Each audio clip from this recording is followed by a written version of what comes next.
Please wear your masks all the time. We may arrange arrangements for your refreshments and lunch. Kindly maintain the protocol there outside the hall as well in the lobby. We will commence the proceedings very soon.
Hello.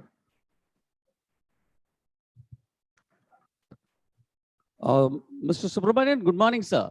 Am I audible? Yes, you are audible. Very much. Thank you, sir. Thank you, sir. Thanks for joining. We are commencing the proceedings very soon. Okay, thank you. So would you like to keep switch on your video once just to check, sir? Yeah, let me do that.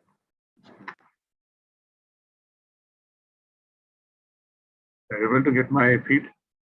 Yeah, we are able to see you. Your audio is also clear. Thank you. Thanks for joining.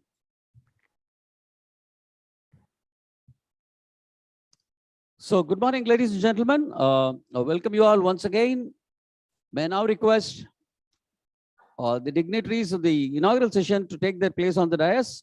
Group Captain Vijay Kumar, Executive Director MMA, Mr. T.A.B. Bharti, Vice President Supply Chain Wheels India, Dr. R. Arunachalam, MD and CEO, IBOBS SF International, Mr. R. Subramaniam, who's joined us online. Thank you very much, sir. And Mr. B. Ramesh, Chairman, IIM Chennai branch. May I request all of you to take their place on the dais, please. Ladies and gentlemen, let's welcome them with a round of applause.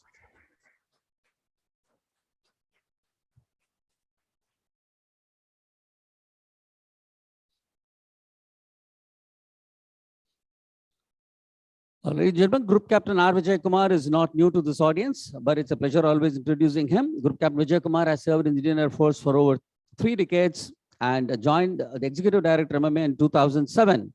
He has been commended by the President of India with the Visishta Seva Medal, and he's taken MMA to the new heights, being recognized as the best management association in India for the last 12 years in a row.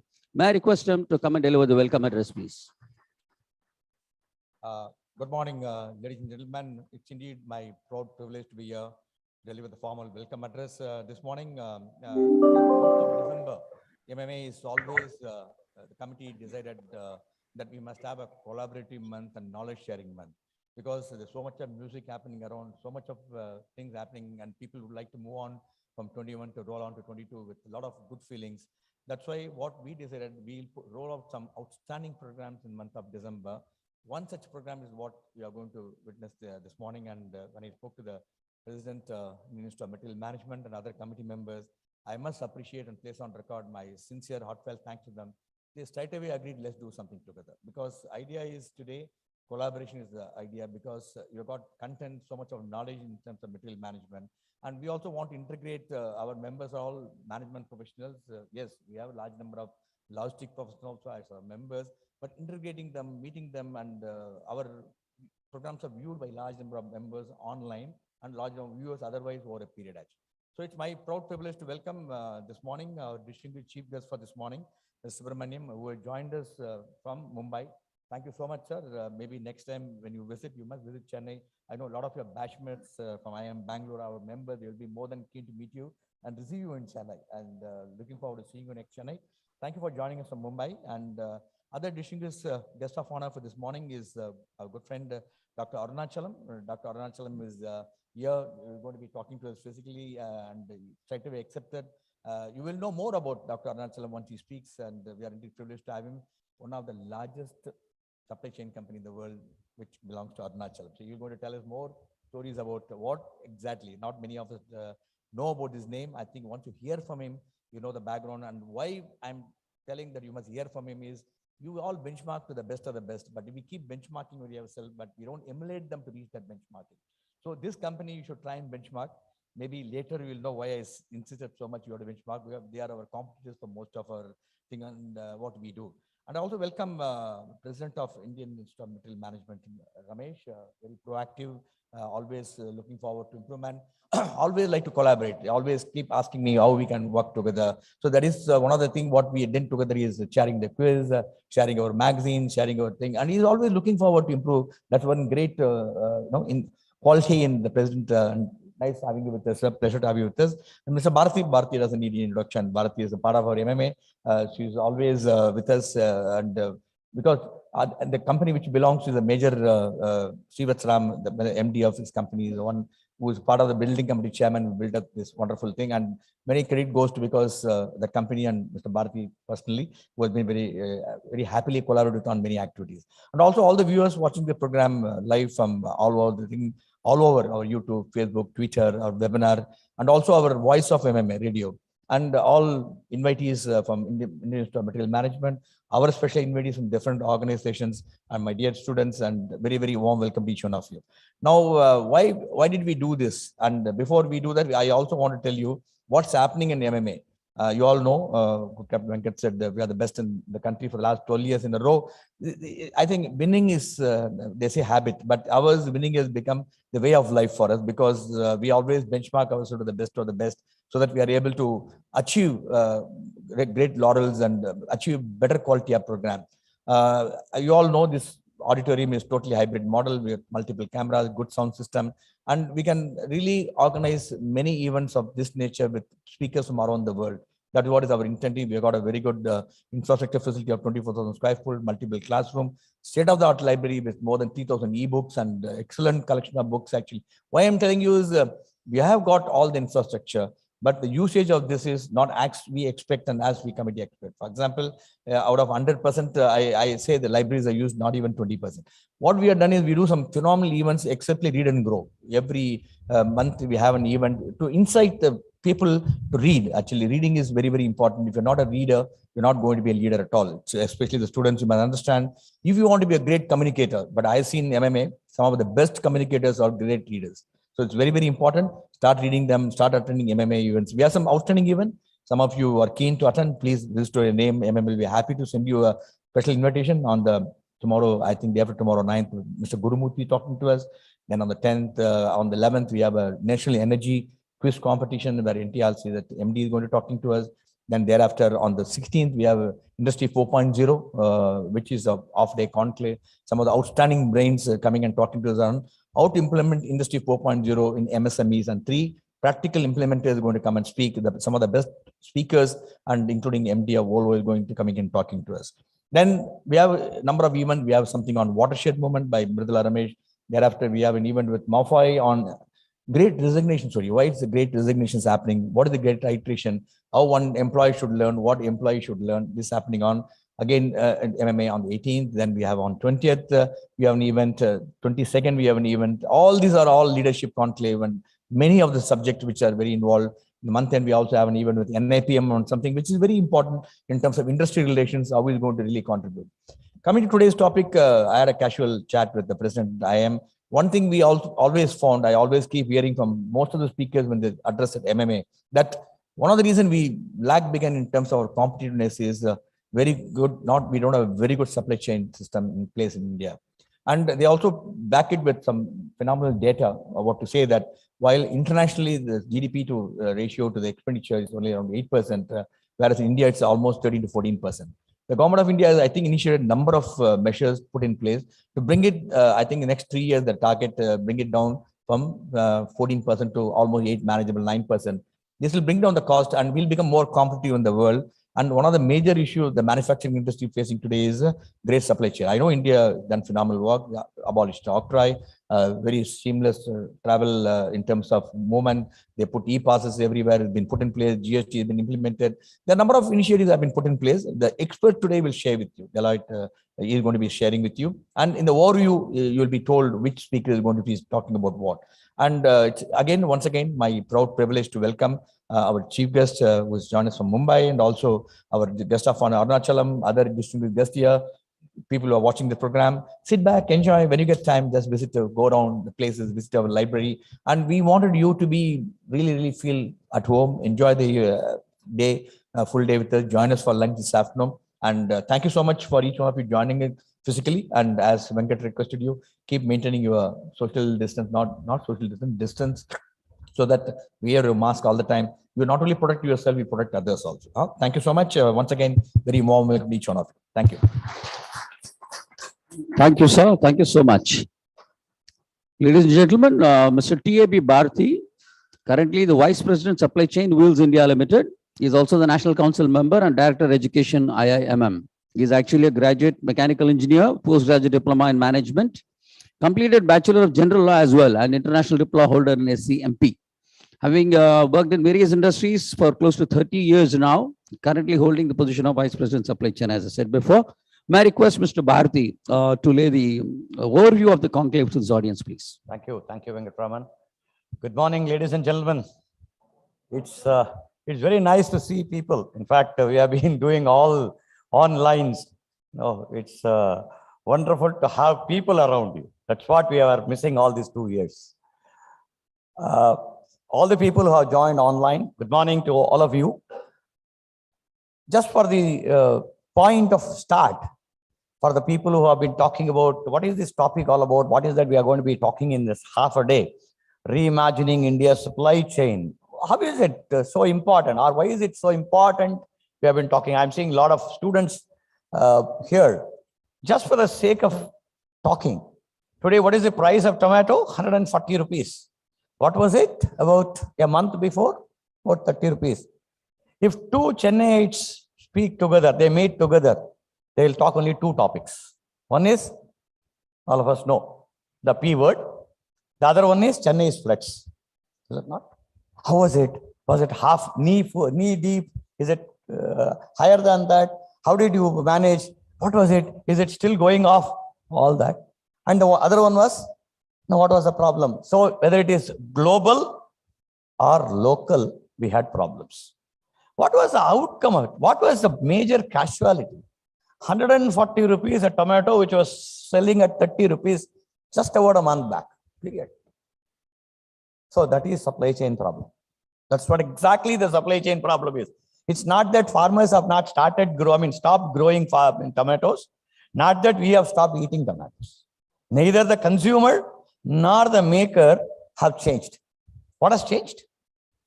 The whole supply chain has changed. Our whole supply chain is disrupted. Imaginary, artificial, natural, whatever the way. You can put it in any sense you want. People say middleman are taken, fine. It's all fine. But end of the day, supply chain is disrupted. It is not only happening now, it has been happening for the past 1.5 years throughout the universe, throughout the globe. The whole world is affected one way or the other. We don't have any solutions for that. We were going through all the troubles. But today we are slowly coming out of that. First of all, there are some good side effects of this also. One of the side effects was we never imagined, for that sake, we are all core manufacturing industry people. We never imagined in the 35 years. Personally, I have never imagined in my 36 years of industry career, I would not go to office and then work at home. I never thought I will work at home. I did not know what is working at home. For the past 1 year, or maybe 1.5 years, we were made to work at home and do everything electronically. Possibly that is one of the outcome, maybe a good outcome or bad, depending on the way in which you look at. So the technology has come in to our help, helping in a better way in doing something. Agreed. We have somebody who will be talking about it, the MD of Big Basket, who will be talking about how consumer preferences have changed. What could not be done in 20-25 years, which normally we go and buy from an Adar Kadai, next door shop, Kirana shop. Today we are prepared to do it online. No? Normally we buy everything with touch and feel. Today we don't mind. Put it on online, do everything. That is another offshoot of what was happening in this 1.5 years. So supply chain as a principle has been disrupted, but it has given many opportunities.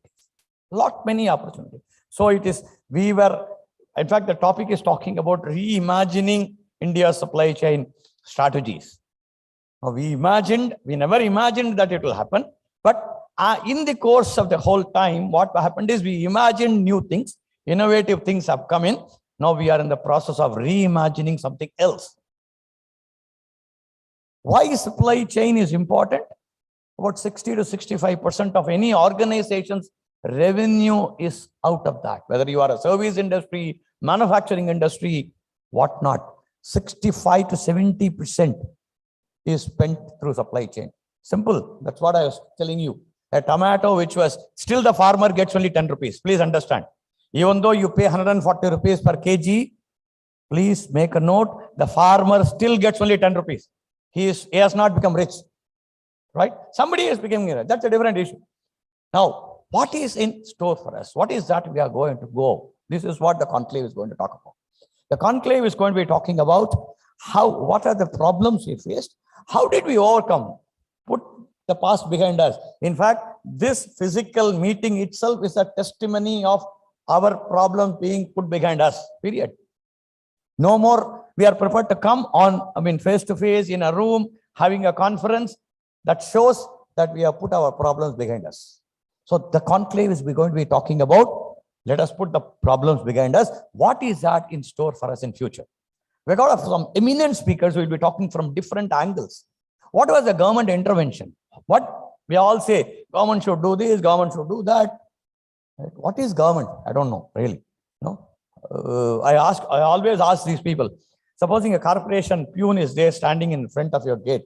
Is he a government employee? Is he government? I don't think. For us, government means somebody sitting in Delhi, is national capital is government. No, government is through us. So, but we want somebody to have government to intervene and do something for us. We don't know, but government has done. That's what Captain Vijay Kumar is talking. They have brought in certain policy changes which will help us in a big way. One of the great change which they have been talking, they have done many things, but one of the discussion point was there is in infrastructure development. There have been there is a project which is coming up from Siliguri to Bangkok. I was surprised via Myanmar. There is a 6-way lane road is being built from Siliguri to Bangkok. I don't know. We don't know anything about Northeast as of now. Generally, people Northeast. We know. I don't know. Anybody can say all the 7 or 8 states of Northeast. I said Siliguri to Bangkok, 6-way lane, 1,500 kilometers they are building. I was asking, what is so great about it? Why should they build? If they build between Chennai to Delhi, I can understand there is many traffic is there. They said, Bharti, you are absolutely ignorant of what is happening. There is a huge amount of condiments and tea going from Siliguri and that northeastern place to Bangkok. Bangkok consumes 9% of global condiments, right? And the condiments and tea are going from Siliguri, northeast of India, to Bangkok. You know what is the route? The route is from Siliguri, it has to come to Vizag or any other port, Diamond Harbour port of Calcutta. That takes 14 days, anywhere between 10 to 14 days. And then take a ship, it has to travel for another 15 days, right? Get down in Bangkok, go inside for another 8 days or 10 days. Takes about 40 days. This road is going to cut down that 40 days into 24 days. Imagine a condiment coming to you, a good urgai pickle coming to you at 24 days than 40 days. Is it not fresh? Imagine, this is what is the changes which are happening throughout India in terms of policy intervention, in terms of logistic improvements. That is what we are going to be hearing from experts today. We are going to be talking, or we are going to be hearing from people who are in thick and thin of all these changes, who have made these changes possible. In fact, Dr. Arunachalam, Mr. R.S. Subramaniam, right? We have got our own Subbu is going to talk about how technology has changed us, literally, how it has changed our complete lifestyle itself to align ourselves into this kind of new imagined things. So let us hear all of them. Let us also ask questions. Let us clear our doubts, right? It will be a kind of an interactive session for them also. It will be good to know what is going to be and how our life is going to be better. Let us put our past behind and look for the future. Thank you. Thank you, Mr. Bharati. That was very energetic. You set the stage for the day's proceedings. Ladies and gentlemen, Dr. R. Arunachalam is the MD and CEO, IBOB SCS, SF International. To tell you what is this all about, this company, a sub-brand of SF International, SF Express is a USD 17 billion turnover listed group with 64 own aeroplanes, 4 lakh employees spread in over 20 countries. It has 600 plus patents. So we have the MD and CEO of the company. He's an MBA in finance and marketing, and also PhD in supply chain, talking to us. May I request you to deliver your special address this morning, sir? Thank you for the warm welcome, sir. Thanks, Captain. Thank you, other members of MMA, for this opportunity. I guess very tall guys are not invited here. I have a difficulty in setting this mic. I guess it's audible everywhere. This is my second instance to come and present some matters here. About 3 years back in person, thanks to all the unrest, and today we have online and things like that. Like Mr. Bharti talked about, a lot of disruptions. I would call one disruption because of this COVID. If there is a meeting of one of our customers, they would say, doctor, can you fly down to Mumbai, be there at about 10:30 for a 15 minutes meeting? So we gear up all ourselves, make airline industry rich, hotel rich, be there, finish the meeting in about 15-20 minutes, fly back. Today, we are able to do everything online, just in 15 minutes, immaterial of what dress we are wearing, and still finish the meeting. Absolutely no problem. So there are very many negatives that we have come through. There are certainly certain positive things we are able to take the stride out of it and keep running. The topic has been very, very relevant. What we have been able to derive out of some best of benchmarks, like Captain said, we always benchmark ourselves with the best of the things. Some of us have decided to start a venture after spending about 20 years of supply chain. We then got to the parent company of mine, which is the SF Express Group, which is a listed entity outside India.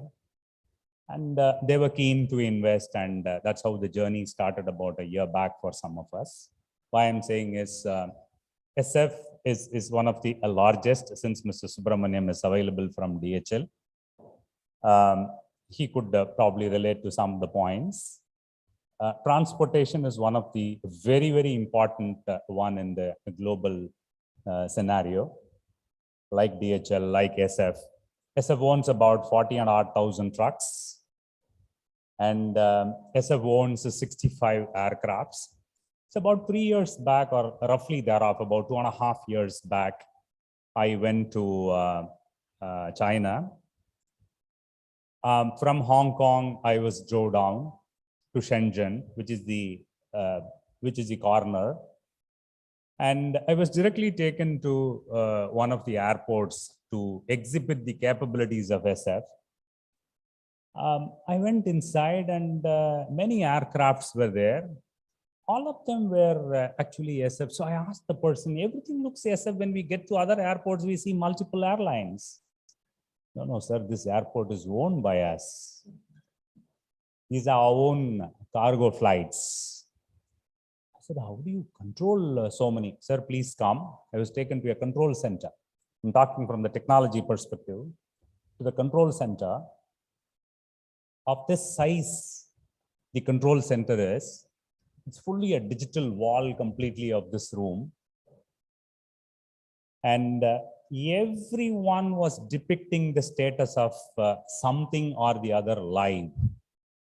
You just drill it down, it goes into the last detail. A complete level of technology control which gives an information about what may actually happen through an AI technology. So what is the impact for the customer? We could communicate online so that he is prepared. Nothing else. This is an information flow. He is prepared. Good. Then in a four-wheel drive, I was taken to a place a little hilly in nature. I did enjoy the travel, thanks to them. When we landed, I looked up, there were a lot of eagles and birds. When I looked a little closely, they were not eagles and birds, they were all drones. SF drones, which are basically used for picking the premium, high quality vegetables and fruits from the farmers who find it difficult to bring up to a common point. He talked about tomato, probably that was also an important premium vegetable or fruits there. Some of these items are brought. I could not really make out those vegetables because they are more probably to them. They're brought to a central place and then the distribution happens through a road network. So what currently probably are some of the challenges? We could probably use drones. It has recently started. One of our logistics fraternity, Mahindra Logistics, has started one distribution out of Hyderabad recently, probably for medicines. And maybe few others would have started. I have a limited knowledge on that. So some of these aspects we could actually bring as a technology to India. 649 patents are available with the parent company of mine in terms of new innovations and things like that. Then I was brought down to a conference room. A small boy came, small boy, not necessarily less than 18, about 22, with punk hair and styles and things like that. I said, what is he going to demonstrate? In supply chain, we have something called as measurements of dimensions of each of those boxes, whether it is transportation or warehousing. We have some difficult methods by which we do all that. We get an equipment, we put each of those boxes inside. Maybe it comes through conveyors, but we'll have to necessarily put it and then measure it. This boy brought a small handheld device like a phone. He said, doctor, all I need is just hold this dabba. I held for him. He just had shown in all the three angles, completely captured, pushed to the TMS system, transport management system, updated back into the main software, probably SAP. So very easy methods of measurement for a common problem. So when I came back, these were some of the important points that we had actually wanted to bring to India in terms of making the processes easy. The next best thing, I was taken to one distribution center. Normally, some of you must have been students and students community. You must have gone to some warehouses. It was one of the transport hubs. In the conveyor, the products were moving. One product was suddenly moved away from the conveyor, not gone to the outbound area. I was asking what is the reason. I said, doctor, this is torn in one side in the cotton. Now, I said, why we could always quickly fix it, yeah. Instead of we doing anything, the system identifies through an AI mechanism. They have scanned all the good ones and put it into the system. Anything which is away from good is identified by the system, pushed outside, and it is the messages are sent across to the DC manager, hub manager, and the other people. There is a time given, 7 minutes or 8 minutes, by which time it is fixed, put back into the regular line. 100% surety to the customer that the wrong ones are completely picked up, finished, and then brought to the line. So with some of these thoughts, we really wanted to bring up the supply chain to whatever we are doing currently. And there has been a lot of development even in India. in the supply chain, whether it is warehousing. The areas that I am exposed to are warehousing, transportation, and freight forwarding. There has been lots of developments in terms of bots that are being used in warehousing. From here, how to take it to the next level. I picked up some important statistics which would help you, some of you being students. Students, right? I'm assuming and saying, being very young, yeah? Yeah. So after 2-3 times when I say students, somebody should not get up and say, no, I work as a software engineer. Yeah. So 5-6 important parameters I have taken as a reference where we could actually work on. Some of us may not be able to really work on right now, but someone who's here can actually take it as an input. That's the purpose. Here, when I mean, even in the online session. The economic growth dynamics, I have pegged it with China, particularly on 3 elements where we could actually catch up. On an average, during the last 40 years period, they recorded an annual GDP growth of 9.51%. as against our 6.17%. One important thing, don't say it out, we get an interest rate of 1.5% from there for our business. Here, if you have to go at a PLR or the rate of 8 to 12%. So how we could be more competitive if the interest rates probably come down. This is one area of key takeaway. This will really help businesses when you are competing with others. The debt capital interest rates. With respect to exports concentration, till the period of 2019, the exports increased by a factor of 112 in China, whereas ours is less than half of that. So there is a need to concentrate on the exports, the international trades per se.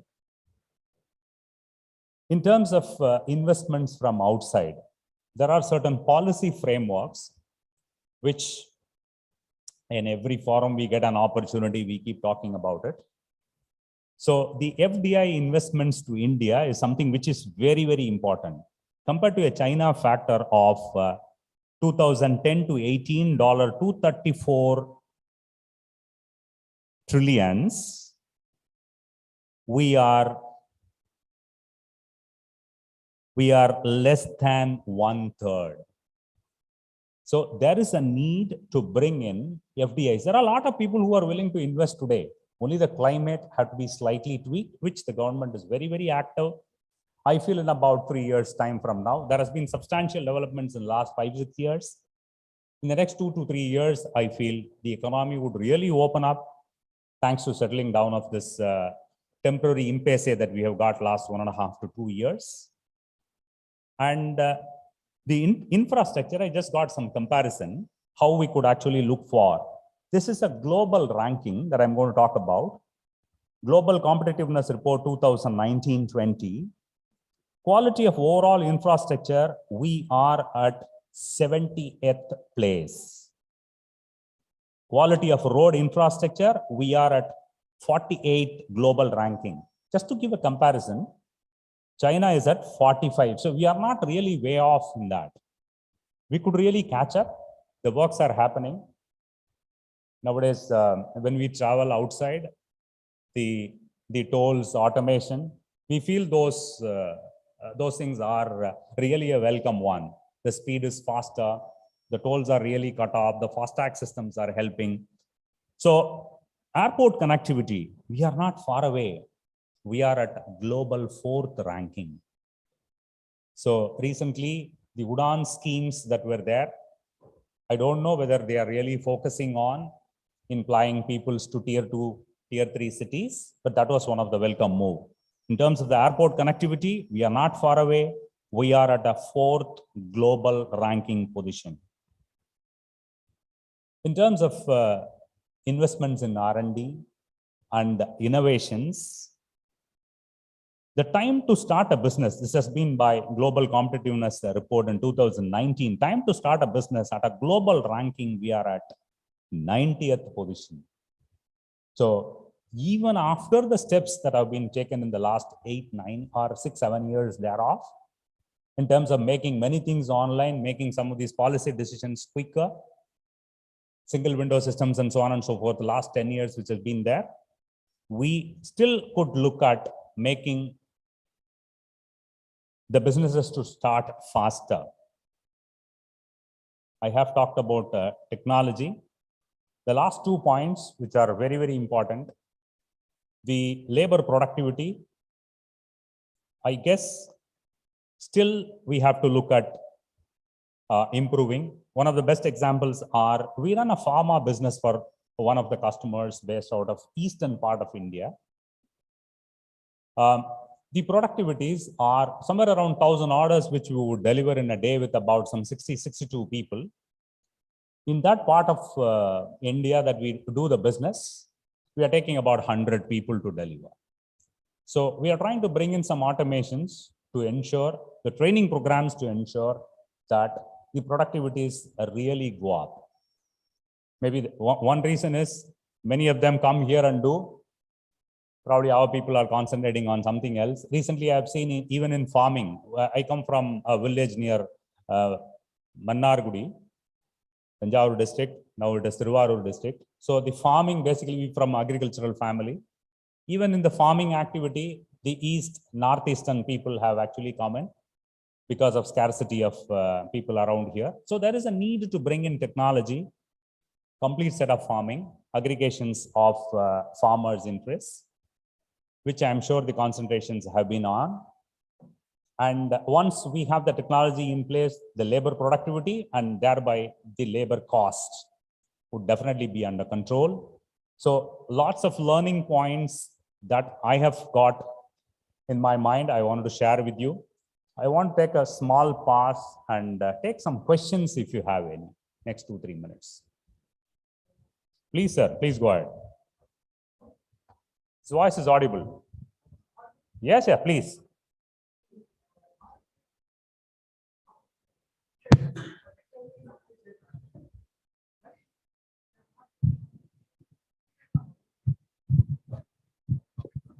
Yeah, got it. In my previous profile as a CEO of one of the important companies here, we built one automated distribution center. We call it as an ADC. Basically, VNA, very narrow reach ducts, 10 meters of put away height, and so on and so forth. So we wanted to bring in RFID. The time that we started discussion was each RFID chip was about 75 rupees. And after that, it has even come down to 15 rupees and probably should have further come down. Cost is one of the very, very important aspects of technology implementation.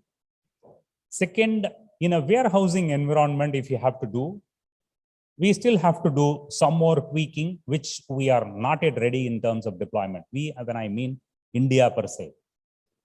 So if we stick each of these into a carton, first into a pallet in a warehouse, a pallet contains multiple carton boxes. If a carton goes out of that, then what do? Because it's stuck to a pallet. At a pallet level, we can do. Then we move further. We start sticking into a carton. We take a piece out of that and dispatch. So some of these nuances, we still have to completely fix. The ROIs have to be really seen. We are not too far away, sir. India per se. We will crack all that in the next 2 to 3 years span is what I feel. Thank you. Next. Yeah.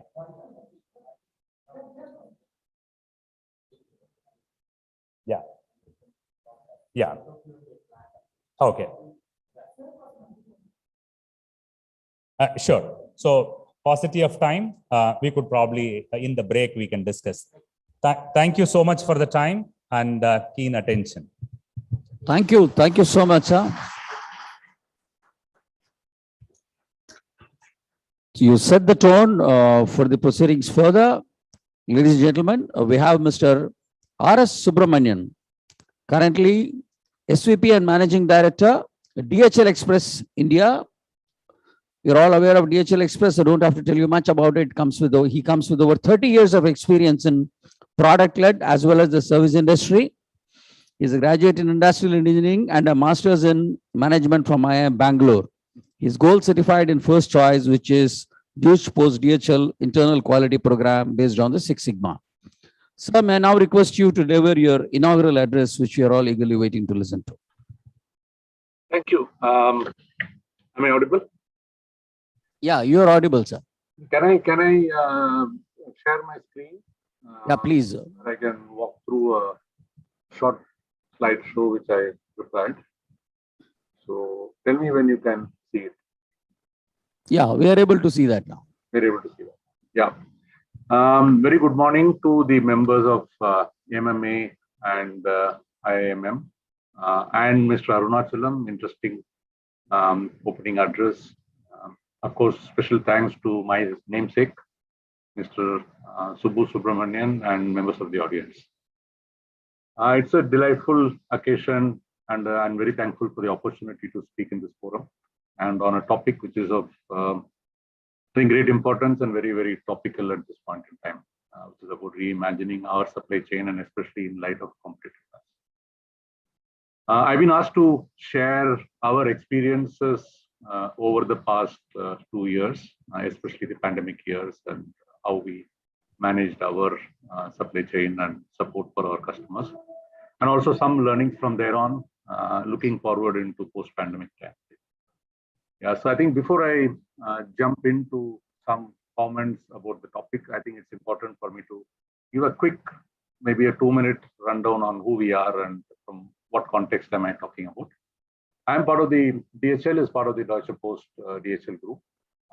One half of the business is German post office, post in Germany and parcel across Europe. Another half is DHL, which is the logistics company for the world. It's an interesting portfolio of businesses globally. Like I said, German mail and parcel provider, as well as a global e-commerce company called e-commerce solutions, present in all the European and American, as well as some of the Asian countries. DHL has 3 parts. Globally, one is the International Express company, which I manage. Second is the traditional freight forwarding air and ocean freight company. And third is contract logistics, which is all supply chain in and around warehouse, which is DHL supply chain. So all these 5 divisions together form the Deutsche Post DHL group. This is one snapshot of DHL Express globally.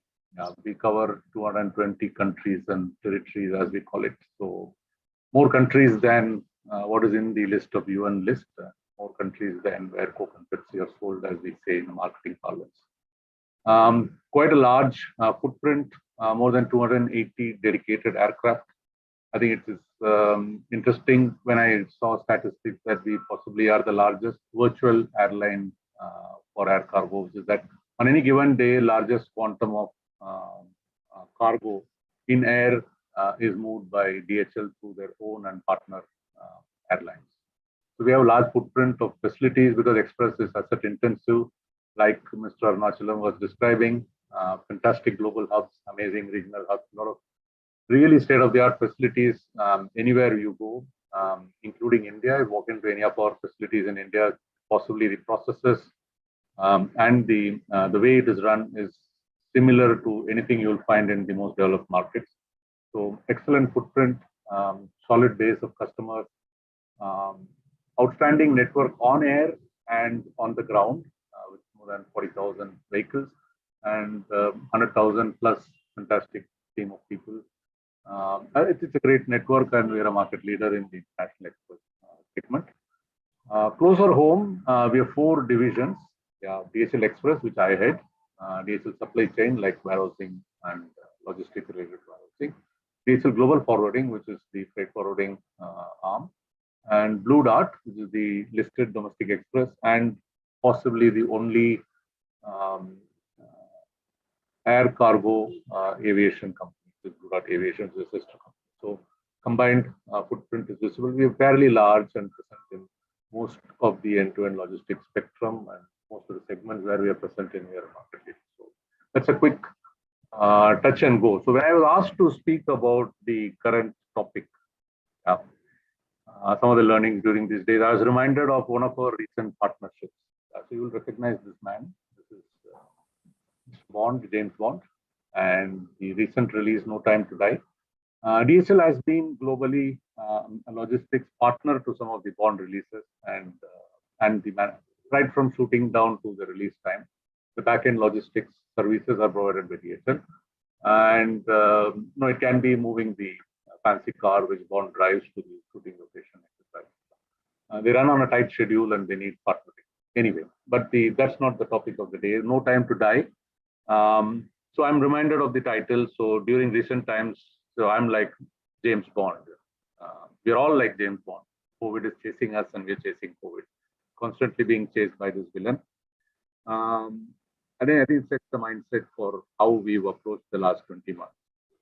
Yeah, I've not seen a time where companies have been more badly hit when the pandemic lockdown started. The pandemic has, I think, tested companies' readiness for crisis. It caught many off guard, and it has taught the criticality of planning and planning for unforeseen scenarios significantly. This is how life looked beginning of March last year, or end of March last year. The world is temporarily closed, and we felt like this for a few days. It appeared that everything has come to a standstill, and post that, it's been a roller coaster ride with very polarized results. I must say, if I have to look at a neutral observation, I think very positive for some, really negative for some, and a huge struggle for almost everybody. It's been a really challenging time. I think for me, when I stand now and look back, three issues stand out for us. I think the threat to people's safety is real. Taking care of their health and well-being was possibly the number one thought. All around us, the supply chain was completely disrupted due to lockdowns as well as the border controls, and the volatility of demand and supply. Absolutely zero, like world is closed, and within a few days, actually, maybe a week or two, we started seeing volumes which are unforeseen levels, also because capacity was becoming extremely constrained. So therefore, the volatility is an important factor. The most important stakeholders for us, which is our people and our customers, all of them were in a real crisis. I think, how did we manage? I think we put our people first. And in hindsight, that ensured that we had the business continuity which we need. More importantly, our people took care of our customers. We had to build awareness, train them to stay disciplined on COVID protocols, build programmed support to take care of themselves and also their families. And that built confidence and commitment levels, and which were really high throughout. And we didn't have one single off day since March 2020. Is fantastic, actually. The demand swung from nearly zero to unseen peak levels, like I said, and there were innumerable local and international spokes and controls and bottlenecks which the team had to plow through. And they found the right rhythm, if I can say so, to ensure that we deliver on our promises there. But the crisis has not been without its silver lining. Yeah. My personal view, and I've said it many times in many forums, is that the last 2 years, it's been building up since 2019, if I can say, but COVID has really opened up and accelerated it. It's opened a window of opportunity for India, especially Indian businesses in the international trade. The disruption and the change, and to some extent the geopolitical variables which have changed, has brought about this opportunity. And I believe that there is enough evidence around us that this has opened this window, and to become a prime manufacturing, a supply source, and an alternate sourcing base for many industries. And this has been a long-term trend, but it's got significantly accelerated in the last 8 years. And I can off the back of my hand list 100, 200 customers whom we deal with, who are in the process of expanding significantly, and either they're getting manufacturing relocated into India, or they're getting orders which are forcing them to expand and get into manufacturing and look at opportunities which are far bigger and larger. So it's a great time, if you ask me. If you're looking at the right direction and if you're in the right frame of mind, I think a big window is open for Indian businesses. The other item, digital leap, I think we've fast forwarded a few years in the last 18 months. So the automation, elimination of manual and very cumbersome processes. Huge upside is there. This was a trend since 2018 into 19, but I think we've fast forwarded in my view, at least 3 or 4 years. Why do I say that? A simple internal data I will quote. As of end of 2020, the basic shipping document, which is an airway bill, nearly 100% of all airway bill data, 99.7% plus, comes in electronic form now. 99% of all collections, payments we get from our customers are now digital. The post-shipping documents which we send to our customers are all digital. We're now talking about paperless trade, wherein all the customs clearances can go digital and no physical paper needs to be submitted, etc. This is a simple statistic. It might sound very, very basic. We feel that DHL is really pushing the envelope on digital processes. But 2 years back, these numbers were in the 60s and 70s. And therefore, the 6 months of COVID pandemic was enough to accelerate it to nearly 100. So now we are running at 100, and for the last 12 months, these numbers have held, and I'm sure it will hold post-pandemic as well. But this is a very, very basic level use case for you to understand. But it is a fantastic change. And if you have the willingness, if you're looking for it, like Mr. Arunachalam said, there are amazing technology cases available for us to adapt. The opportunity is here and it's presenting itself. And more importantly, Mr. Bharati mentioned it in his opening remark. I think almost every single person sitting around in this audience and elsewhere have discovered work from home. The pandemic has broken mindsets, forced you into a corner where you need to, the mother of invention came out because necessity pushed you. And we have now learned to run processes right from, financial book closures and audits. I don't know, we passed an ISO certification with online audit, CCTV camera.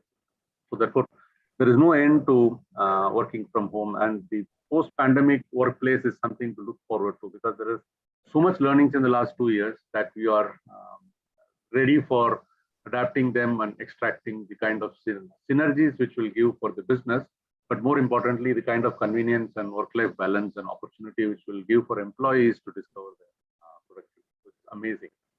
I've always been asked the question saying, so we've had some record results for the last 2 years. We've not had a single off day. Our volumes are at which we would have otherwise thought we will be doing in 2023 or 2024. Many people have asked us how were we able to do it. So how was DHL able to do what they did? So again, I was reminded of one of our recent campaigns. We are a sponsor of the Mumbai Indians team. So I would have liked it to be Chennai Super King, but it ended up being Mumbai Indians. But the campaign talked about the team behind the team. I think our team really was the reason why we were able to stand the pressures of the pandemic, but that's a discussion for another day. But what the pandemic has done, the pandemic has demonstrated to the world, large and small businesses, that importance of logistics and supply chain in the big picture. One of my colleagues made a remark which has stayed in my mind, which is that overnight the logistics boys moved from basement to the boardroom. And I do hope that they'll stay in the boardroom and deliver great value. And the very point that we're doing a seminar on reimagining a supply chain underlines the fact that logistics has come to center stage. Not logistics service providers like us or Mr. Arunachalam, but the individual businesses taking logistics as a core area for discussion is absolutely fantastic, and it's critical. But as DHL, we found our calling in the last 2 years. The pandemic and the demonstration is for us a demonstration of what our corporate purpose, which is connecting people and improving lives. The last 2 years is possibly a testament to what this means, and we are very, very happy that we've been able to measure up to that expectation. We were delivering essential goods throughout the pandemic, ensuring that COVID relief material reaches on time where it is needed. And We were helping our customers mend their broken supply chains and help them meet demand. The capacity constraints meant that there are huge demands to meet, but that was a great positive headache for us to manage. In fact, at some point in time, we were looking at our global volumes being handled, and we found that early in 2021, we were on a given day managing volumes which we forecasted to be part of the long-term plan in 2025. So that's the order of magnitude of demand which landed on most of the service providers, but I think we've been good at handling them. But the most fulfilling role we played is what you see on the screen, which is that in the role in the global vaccination supply chain. As of September, maybe December is now 20-30% more. We've delivered 1 billion vaccine doses in the last mile for administration to people across the world. We operate in the vaccine supply chain upstream and downstream in almost 160 countries across the world. And we built and invested in large network of facilities to handle vaccination and related medical equipment across the country, across the world. And that's big. This challenge is going to continue and this role is going to continue, but this is something that we are extremely proud of. What the pandemic has taught us, and this is the buzzword, right? The resilience, since the beginning of the pandemic, this has become a new buzzword. Resilience of supply chain, resilience of business processes. Being a network to deliver with reliability and on the commitments which we keep to the customers. Even on a normal day,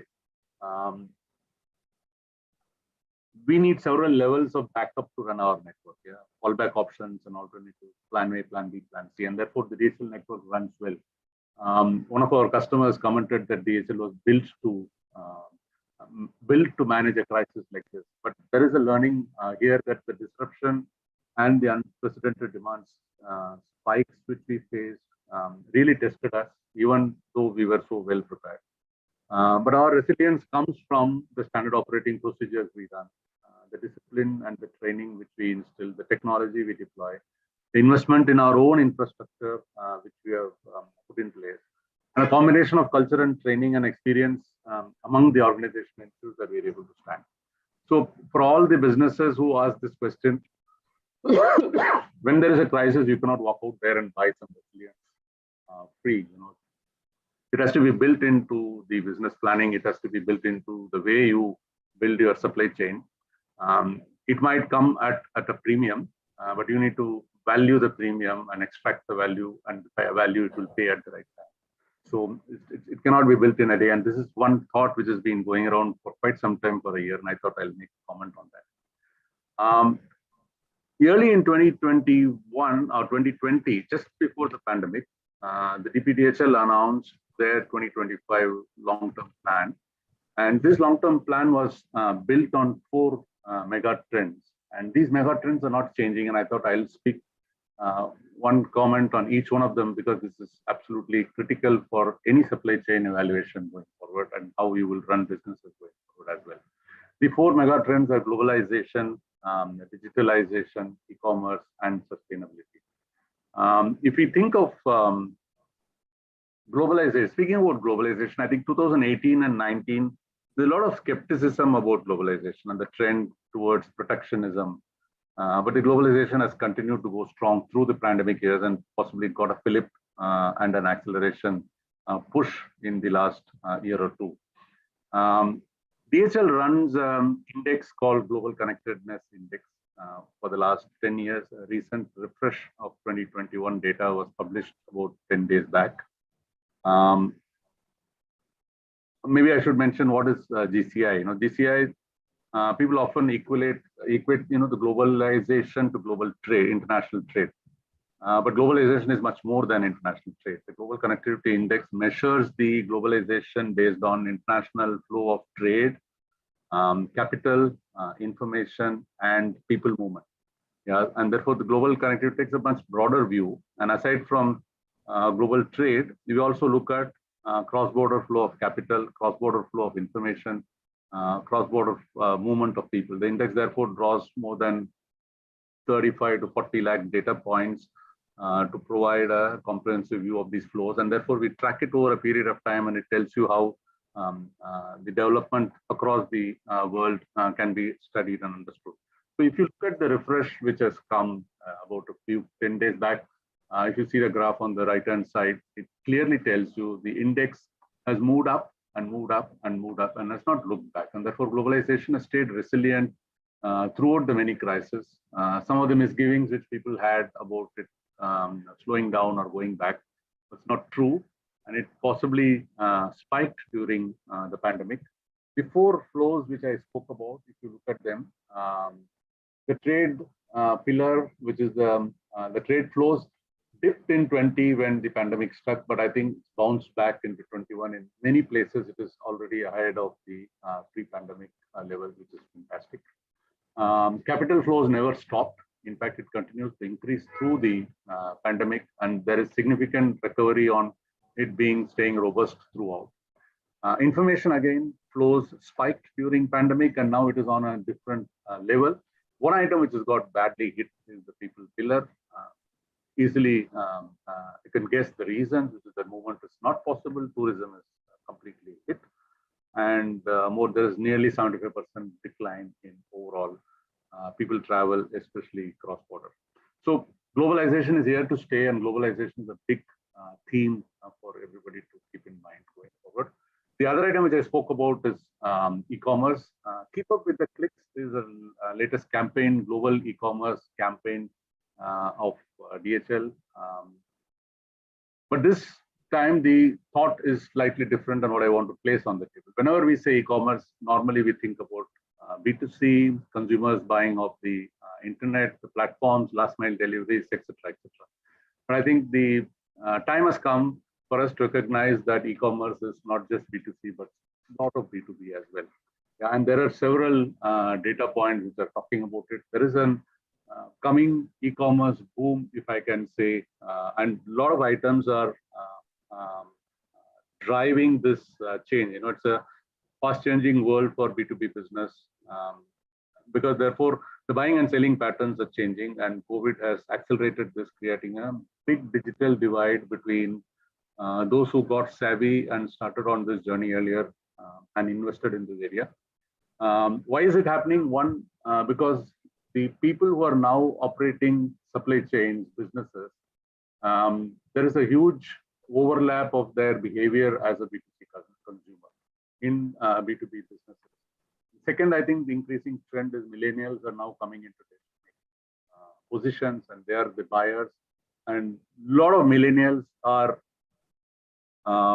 there's a Gartner study which says that 80% of all buy decisions will be made digitally by 2025. So that's the direction in which your buyer is going. Already, one of the surveys said that 45% of millennial buyers said, I don't want a sales rep or a company person to speak to me face to face. Give me facts, I will find my details, and I will make my business decision. So therefore, the buyers are going in a different way. The B2B businesses are doing their buying and their selling. Therefore, there is an e-commerce boom which is there, and it is important for all businesses to recognize that the route to their customers and consumers, and the route for them to improve their sourcing possibly is online, and supply chain service providers need to recognize that. The other theme I spoke about is digitalization. I think we've already spoken a lot about digitalization. This conference is happening. Mr. Subramaniam asked me a few times in the past to participate in some of these seminars, and travel and schedules has always stopped me from being able to participate. The fact that I'm able to participate even when I have a 1 or 2 hours window is a great underlining the fact that things have changed drastically, and there is huge amount of change which is happening. Our Mr. Arunachalam underlined a lot of items in terms of automation and digitalization. I think robotic process automation, use of artificial intelligence, and data sciences, really deep data, it's making a big difference. I'm amazed that in the last 2-3 years, almost every day we're talking about a new problem which can be tackled by these technology, and already every hour somewhere we are now using an RPA or an AI to solve a legacy problem. the problems are no longer on the table for us to discuss. So things are changing very, very fast and again accelerated in the last year or two. The last point I want to speak about is sustainability. Whenever we speak about sustainability, people always think about the environment and where it stands, but I think sustainability is now taken a whole new dimension. Yeah, with UN pronouncing the 17 SDGs, SDG goals, and an increasing drive towards on global corporates approaching this topic from an ESG framework. I want to share the ESG framework which DHL pronounced it. Not that it is DHL's, but I think it gives you the dimensions in which businesses are approaching this topic. We have three key pillars in which we approach our sustainability goals, which is one, to say we'll run clean operations. Second, to say we'll be a great company to work for all, which is a social dimension. First one is the environment dimension. And third is we'll be a trusted company, which is governance based. So all three are absolutely important, and some of it is extremely important from a supply chain point of view. On clean operations, I think green last mile, green carbon neutral buildings. For example, at least 10 of our facilities we run in India are LEED gold certified. And we are in the process of, we are piloting electrical vehicles, two-wheelers and four-wheelers for deliveries. Globally, we are partnering with airlines to run carbon neutral or alternate aviation fuels, alternate aviation fuels to cut the carbon footprint. DHL has made a commitment to be a zero carbon company by 2050. Yeah, so therefore that's the seriousness with which this is being approached. Great company to work for all. I think it's no-brainer. I spoke about how people first is our culture.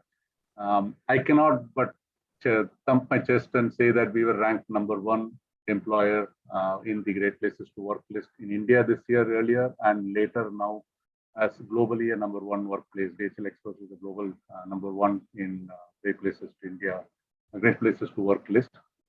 So it's a proud moment for us, and we're living by our ESG goals and governance. Any amount of stress on compliance which is important in today's life is less said. So the ESG goals drive us, and that covers the 4 mega trends which I wanted to speak about. Before I close, I want to make 2-3 comments on the topics which are being discussed down the line today. Yeah, so one is on the policies and the role of government in driving. We see a lot of intent from the government on simplification and driving automation in terms of processes. However, I think the pace needs to change, and we need significant acceleration, especially in the area of creation of trade infrastructure. I think there is an ambition of 5 trillion economy for the country or more, which is possible, but it cannot be realized with congested airports and clogged seaports, if I can take the liberty of making that comment. And there is an urgent need to address the cost of logistics, which Mr. Bharti already highlighted when he was speaking.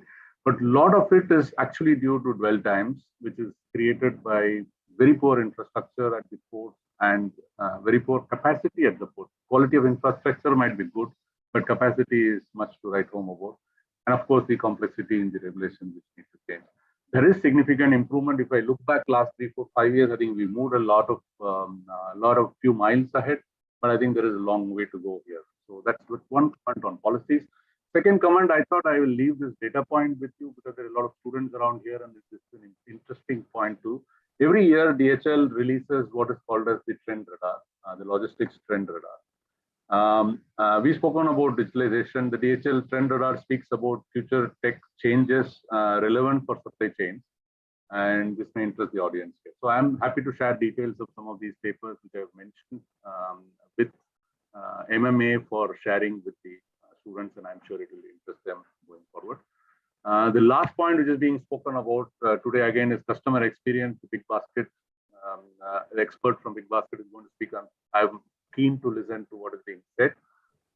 We have a concept called ICCC, which is being insanely customer-centric about the customers, as easy as 1, 2, 3, which is driving the thinking, saying that listen to your customer, understand what's wrong, take corrective action, and ensure that it is established through governance. So as simple as 1, 2, 3 is how we drive this communication with our people. But I think people, technology, and business models are all being molded by market forces to be driving customer experience and nothing but customer experience. And that's the future, and that's the way to go.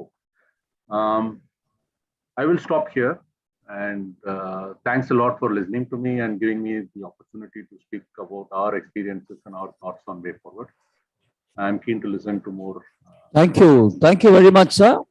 So, ladies and gentlemen, I think all the three speakers in the inaugural session have laid the tone for all the special 3 sessions to follow. May I now request Mr. B. Ramesh, who is the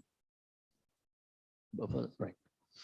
So, Mohan, can we go ahead with the memento, please? So, Mr. R.S. Subramaniam, we will miss you today, your physical presence here, sir. We would have loved to present you with a memento on behalf of MMA and IIM, but this is what we can do. What we do today is on your behalf, present 200 masks to the needy. And thank you. Yeah, thank you for that. Our team goes around the neighborhood and hands over not only the masks, but also we arrange vaccination camps and arrange rations for them. This is all on behalf of the speakers who spend valuable time with us. Thank you so much for joining. Now, may I request Mr. R. Arunachalam, Dr. R. Arunachalam, to receive a memento on behalf of MMA and IIM. So, may I request Group Captain Vijay Kumar to hand over the memento and Mr. Ramesh also to join him. Yeah. And may I now request Mr. Bharti. Yeah, this is a memento being presented to the IIMM on behalf of from MMA. I request all the other guests also to join. Mr. Ramesh is receiving the memento. And a special thanks to Mr. Bharti, who set the overlay for the entire convention seminar so well today. Thank you so much, sir. So, Mr. Ramesh is the chairman, IIM Chennai chapter. As you're all aware, he's a BA and MBA, he's a MS from manufacturing from BITS Pilani. Over 2.5 decades of experience. He's also chairman of Materials Management Chennai branch and also a member of the Automotive Industry Standards AIS 091 and AIS 092. May I request you to propose the formal vote of thanks for this session, sir. Good morning, ladies and gentlemen. Thank you, Raman sir. It was indeed very good start for the seminar for the today's event. I first thank all the participants who has joined in large numbers and making this seminar alive. Actually, after a while, actually we're having a large gathering here. Everybody was talking about supply chain management, and in the events in this seminar, even our Prime Minister talking about supply chain in many of the address to the nation. So this is now becoming order of the day. Now, whenever Prime Minister talks about supply chain, our people from IIMM gets more excited also. So this is the need for the hour actually, because a lot of changes happening. Change is the order of the day, and people have to get changed. Even everything is getting changed. Even the virus is getting changed. So we have to get ourselves oriented towards this. So what IIMM, Indian Institute of Materials Management, is covering or bridging the gap and giving the training on the supply chain. We are giving some courses, diploma supply chain management courses for the students, for the industry people. And also we are doing some consultancy for the industries. We are giving some certificate training programs, bridging the gap. And whichever is needed for the current trend in the industry, actually, we are trying to bridge the gap and trying to give more and more offering to the society. That is the part of IIMM. So you can try to know more about IIMM, and there is some registration also there. Actually, if you wanted, you can get more details on IIMM programs. So that will give a lot of insight to you and also enhance your career, because supply chain is going to be the order of the coming years. And many things are changing, so you need to get updated on the latest trends and processes. So, now, so I need to thank the guest for the event. So I thank Dr. R. Arunachalam, MD and CEO, IBOB, SES, SF International, for giving a wonderful insight, about the difference of, businesses between China and India, and also where we are. And so thought-provoking speech. Thank you, sir. Thank you very much. And we have to thank Mr. R.S. Subramaniam of DHL, our inaugural address, guest of honor. So thank you very much, sir. Thank you for giving a lot of insight about DHL and how actually you are handling the situation during the pandemic and also serving the world. So thank you very much for your good insight and also setting the tone for the seminar today. I also thank our Bharti sir for giving a overview of the conclave. Thank you very much, sir. I would thank Group Captain Vijay Kumar sir. Actually, he's a very, very enterprising person. So whenever we ask for any help or any support for IIMM, so he comes forward immediately without any hesitation. Thank you very much, sir. So we also have our Spectrum event coming up on 25th and 26th of February. It will be in the same MMA hall. Actually, it will be on the theme Global Supply Chain Trends in Post-Pandemic Era. This will be again addressing most of the challenges that are faced in the industry. So we are covering more towards the health sector and also covering the various part of the other industries also. So please do get yourself nominated for that event as well. I would also thank the MMA team and also IIMM team for all the support that has been rendered. I need to thank all the participants and delegates, guest invitees who have come all over here to participate in the event. Thank you very much. Thank you, Mr. Ramesh. So, ladies and gentlemen, time for a quick cup of tea. We will commence the first session as scheduled at 11 o'clock. Before that, I request you all to have a cup of tea and be back in the hall 2 minutes before that. Also, the viewers watching online, please grab your cup of tea or coffee at home and be back with us at 11 a.m. Thank you.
Am I audible? We are about to start the next session.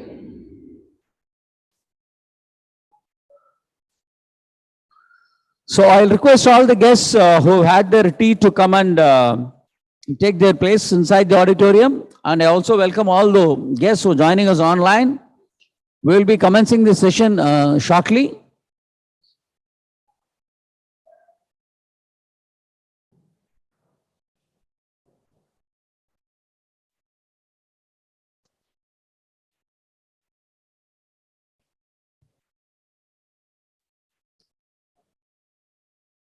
Dr. B. Sampath, in case you are around.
So, ladies and gentlemen, we are about to commence session 1 on India's policy interventions, improving supply chain efficiency.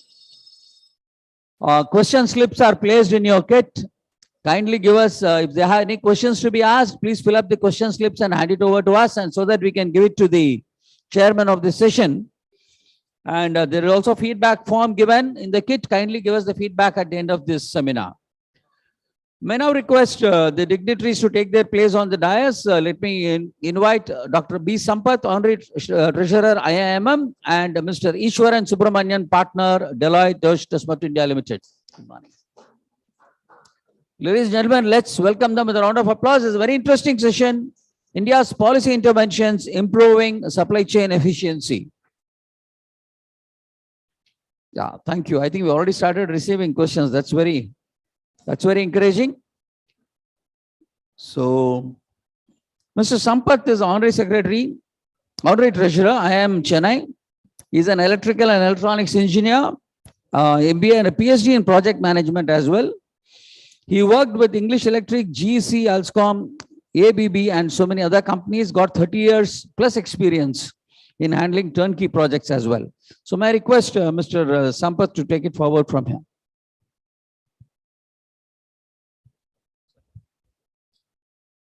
Good morning, everyone. Welcome back after tea, coffee, snacks, etc. I think it should be very bright. And this section 1 titled India's Policy Interventions, Improving Supply Chain Efficiency.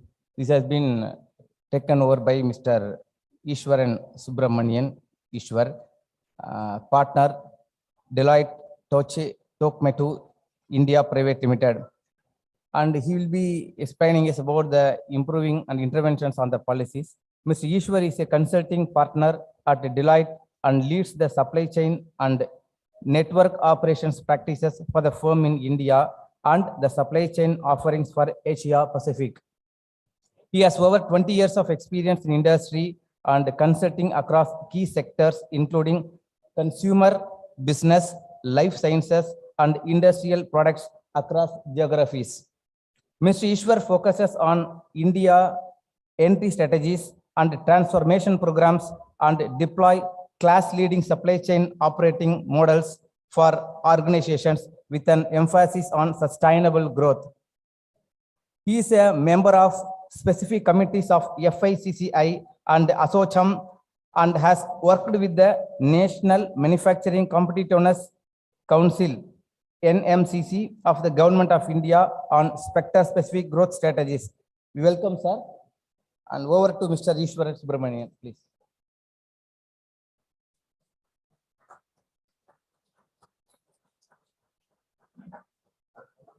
No. Thank you, Mr. Sampath. Thanks for the introductions, and thank you, everybody. Now, I've consciously not kept a presentation because it becomes then everybody looking at the screen and finding out what it is. I think the topic is pretty apt to what we are discussing right now. And if you look at the history of India's reforms from competitiveness perspective, I think most of our reforms have been towards taxation, a lot of reforms to enable competitiveness through rates, and obviously looking at dimensions around tariff barriers and all the related stuff. But if you look at the last 2 to 3 years, there has been substantial aspects of reforms which are focused on improving supply chain efficiencies. And we'll possibly go through each one of them, because what they have done, and this is something that I am seeing with global companies as they start thinking about India as a country, and I'll possibly at some point share a report with you. There is a report that we asked about 700 CEOs globally as to what they thought about where they will invest and what they should think of India. And there are about 2 or 3 interesting things that I think India is doing in the eyes of the world, and maybe that you should be aware of as you start looking at supply chain efficiencies and taking advantage of the reforms in the marketplace as companies or as people who are advising companies. So the first thing, if you look at it, one of the things that they have done, and we'll come to the larger ecosystem. So one of the first things that they did is to ensure that in the short term, you're able to look at working capital efficiencies. So if you take a scheme which is called MOVER, right? Manufacturing and other operations in the warehouse regulations. It's called MWOWR, right? That's a scheme which came in much earlier. It's a scheme which has been around for ages. But what they have now done is that there is an amendment which came between 2019 and 2020. And what it means very simply is whatever you do by way of imports, whether you buy traded products, whether you buy raw material, whether you buy anything from outside. Earlier, you have to go to the port of entry, really get the customs duty paid. And after paying the duty, you bring it into your organization and then you process it and you sell it. If you are exporting it, you export it and claim the refund.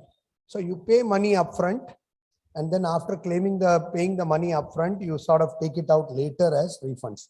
So there is a long working capital cycle. So think about it, from the time you clear to come to your organization is about 10 days. It stays for about, in India, it stays about 40, 50 days in a company on a minimum. And after that you sell it. And then if you apply for refund and get it, you take another 30 days, right? So essentially you have a 80, 90 day cycle. 3 months of the customs duty you're actually putting in as working capital. Now what the government has now done is they've done 2 things.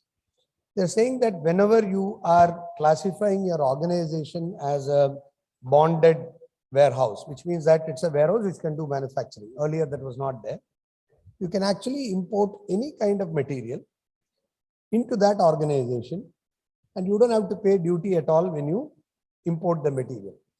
When you pay the duty is not when it reaches your organization, not when you process it, but when you actually sell those inputs converted into outputs. Which essentially means that you are actually aligning it completely to your working capital cycle. So it's a great advantage for organizations in India. Many companies in Chennai have already taken advantage of that scheme. It's been about a year or so since it's come. The second thing that they did, so this is pretty interesting for people. So they said you can do anything under it. You can bring traded products, which means that products which you will not do any value addition, bring it, sell it. You can bring it for inputs. You can bring it for components. Anything that you want, you can bring it. That's a fantastic one. The second thing that they have done, because Government of India also wants to enhance what is called India's value chain participation globally, which means that you want to produce a lot in India, not just sell it to Indians, but also have a big part to sell it to other parts of the world, so that we get some good forex and obviously quality of life goes up. So what they have done in that case is that they have said that you can import any capital equipment. And when you import capital equipment, you don't pay duty for the capital equipment when you import into that bonded manufacturing organization, but you actually pay the duties of it when you are retiring that equipment, which is maybe after 20 years or maybe after 15 years, whenever you are retiring that equipment, which essentially means that on time value of money, you take a discounted rate of 10%. After 10 years, it's as good as you didn't pay any duty at all, technically. So you're actually getting imported portfolio. Naturally, there are it has to be first hand, and there are some criteria, which is all very good. So the second thing is that they are also increasing the productivity and efficiency by identifying the right equipment that you may want to do, because some parts of the equipment may not be manufactured in India. You may not have the volumes. For example, electronic products manufacturing, we may not have a supply side ecosystem of equipment because we are not too much into electronic products manufacturing till recently. So that's the first and the most important scheme that the government has done. So any organization which has a reasonable imports, which wants to import capital equipment, can take advantage of the scheme.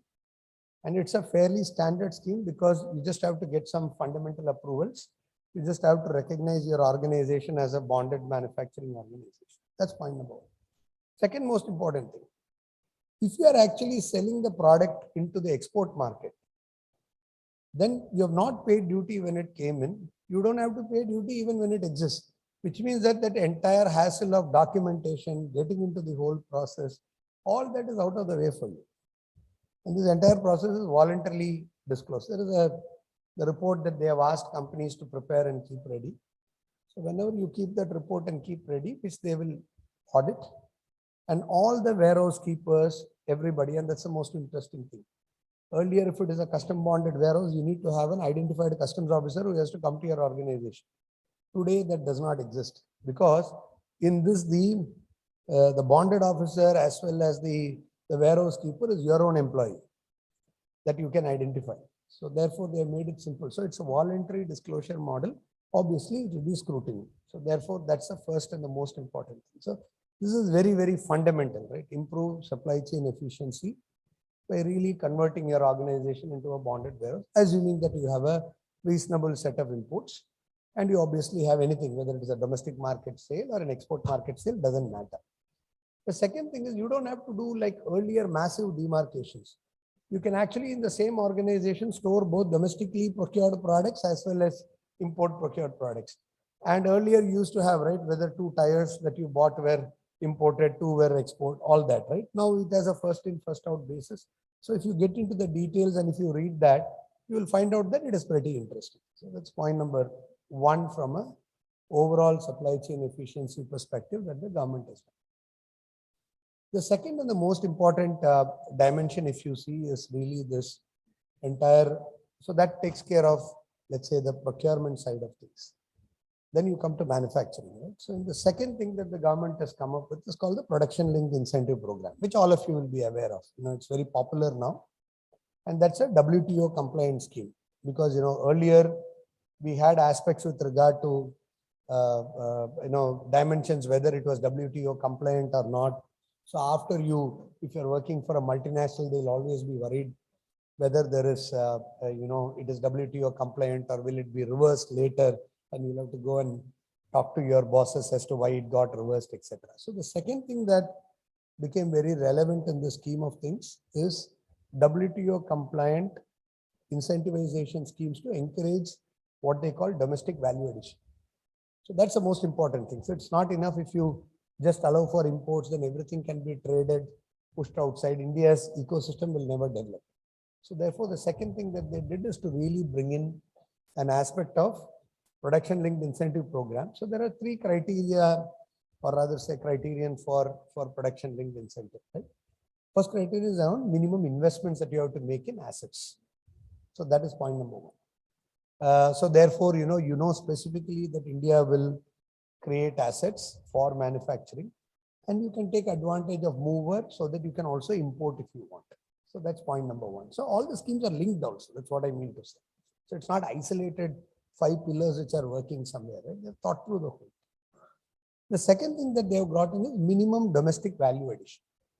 So you just can't be bringing in equipment and sort of turning a small bolt and saying, okay, we manufactured in India. Right?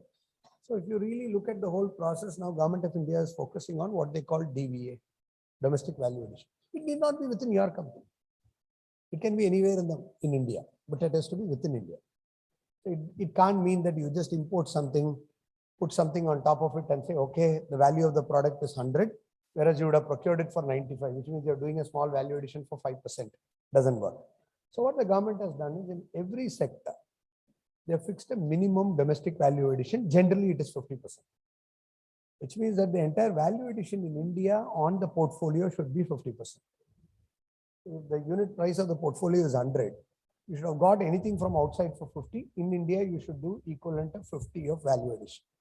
So what it does, it naturally forces India, companies investing in India, companies thinking about India, all of them to think about value addition. So that's the second most important dimension. The third, they have got some enabling factors. So for example, there is a production linked incentive scheme for food products that came out. And there are production linked incentive scheme for textiles which have come, etc. Number of them. And in many of them, they have also started looking at a minimum employment as a driver. Therefore, what happens is that you have assets on one side, you have the requirements of people and employment on the other, and third, there is domestic value addition. So therefore, to that extent, you match everything, then you generally create the ecosystem in India. And like what all of you know, you create one anchor company, naturally there will be a set of suppliers who will get benefited from this overall exercise. That's the second most important. So the production linked incentive schemes are also very thoughtfully done, right? What they have done, if you take India's champion sectors, there are about 27 champion sectors, 15 in manufacturing and about 13 or 12 in services, right? Literally most of the champion sectors are the ones that they are covering in the production linked incentive scheme, which essentially means it's also aligned to the larger strategy of manufacturing in India. So that's the second most important thing. So if you are looking at production linked incentive scheme, your clients may be working on production linked incentive scheme. That will be the second advantage that you can have, because what happens is, think about it, in the production linked incentive scheme, if you do all this, it is a direct cashback on the turnover. So for example, take automotive now. A lot of Chennai will be focused on automotive. So in automotive components, they have come up with the production linked incentive scheme. What it means to component companies is whoever is part of the scheme and they have to get the approvals to be part of the scheme, etc. One of the things that they have done is that 13% of the revenue net of taxes will be refunded, which means that you are getting 13% on your profitability straight away. Obviously, you'll make some investments, you'll have some incremental investments, etc. But 13% of what you get comes back.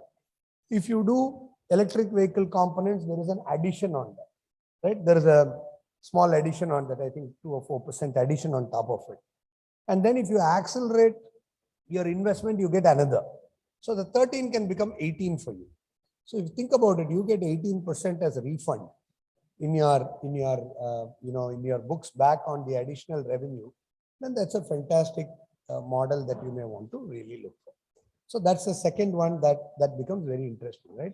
Production linked incentive program for all the companies, right? That's point number 2. The third one that will be very interesting. So these are two, right? That you may have to be really thinking about. So one is you have to think about mover. It's a great scheme for supply chain efficiency. Second, you can think of production linked incentive program. So that supports the manufacturing part of the story. The third thing is to enable manufacturing, you also need So the good thing about production linked incentive is that the production linked incentive is a central government scheme, which is there. Normally, if you take one scheme, another scheme cannot be applicable to it. So what they have done very smartly is they have said that you can apply for the PLI, you can get PLI, but if in addition to PLI, you want to get other state government schemes, it will be great. So you can do anything in parallel to the PLI. So we will not hold you accountable because you have got a PLI scheme. You should not apply to a state government scheme, or you should not apply to other schemes. So there are some sector specific schemes which are there. So everybody can apply to the other schemes also. So it is in your best benefit to really look for where the opportunities are. That's the second one. And they've got a fairly rigorous process to get into the evaluation, selection, and all that stuff. So that's the second interesting, important dimension that you should look at. The third thing that I think what the government has done pretty effectively is linking to this from a supply chain perspective is where you also have the infrastructure investments which are coming on. These are not reforms per se, technically. Rather, I would say not reforms that directly are financial impacts to the company. And there is one more, there are some tax incentives, which I don't want you to stretch with, but there is something for exports called ROTEP and a couple of other things that they have released. Some small percentages are available. Anyway, that is point number one.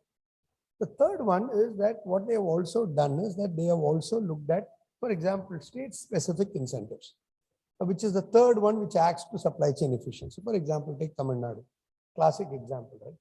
If you go and invest down south, and I know of a friend who has just now done that, they give you a 50% rebate on the land cost there, which is a direct impact from you, and I think it's extremely attractive in terms of prices. So what the third thing the government has done, and this is possibly a state government subject, but I think number of state governments are doing it, so it's becoming pretty easy, and therefore companies have started looking at it, is really to look at how the entire development of the state industrial promotion parks have come up and how they are actually converting them into attractive land rates, because the government has a major advantage. They look at guideline value with the cost of developing the infrastructure and hand it over to people. So literally, it is not as if they escalate profits and make it clean. They want to encourage people to come rather than de-incentivize. So I think the state government has been very, and our state is a classic example because we are one of the front runners as far as investments are concerned. I think many states are following suit, right?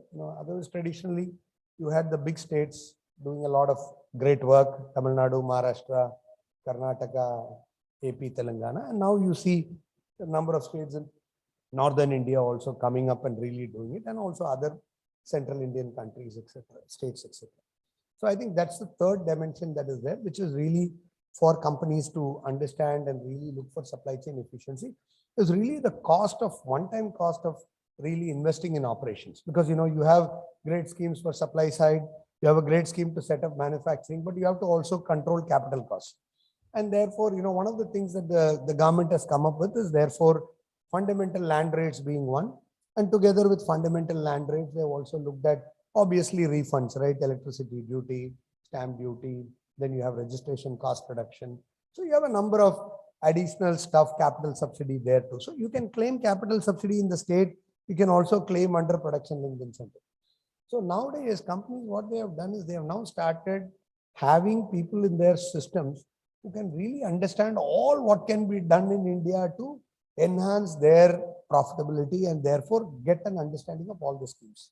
Sometimes, you find it very difficult that people really don't get to know all the schemes till you go and tell them, and it's not trade secret, right? Government releases a press information bureau, paper. They obviously put it in so many particulars in the press. They have their own website. So there is enough and more that the government is doing, and it is up to us to go and take advantage of it. Then the fourth one is what is called sector specific schemes.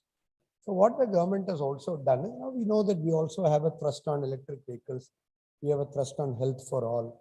We have a thrust on some of the other areas, including electronics. Therefore, there are some sector specific schemes that the government has come up with. Many of them directed towards small, medium enterprises. So that's the fourth thing that you may want to look at. In addition to looking at, let's say, the big schemes like Mover, PLI, and then the state-specific schemes, I think state schemes are available to everybody. Then obviously the fourth thing which drives supply chain efficiency is really around what is available by way of sector-specific initiatives. So I think every ministry today, and the advantage is it's very transparent, right? So you go to any ministerial website, both state and center, they actually give you a roster of all what is available.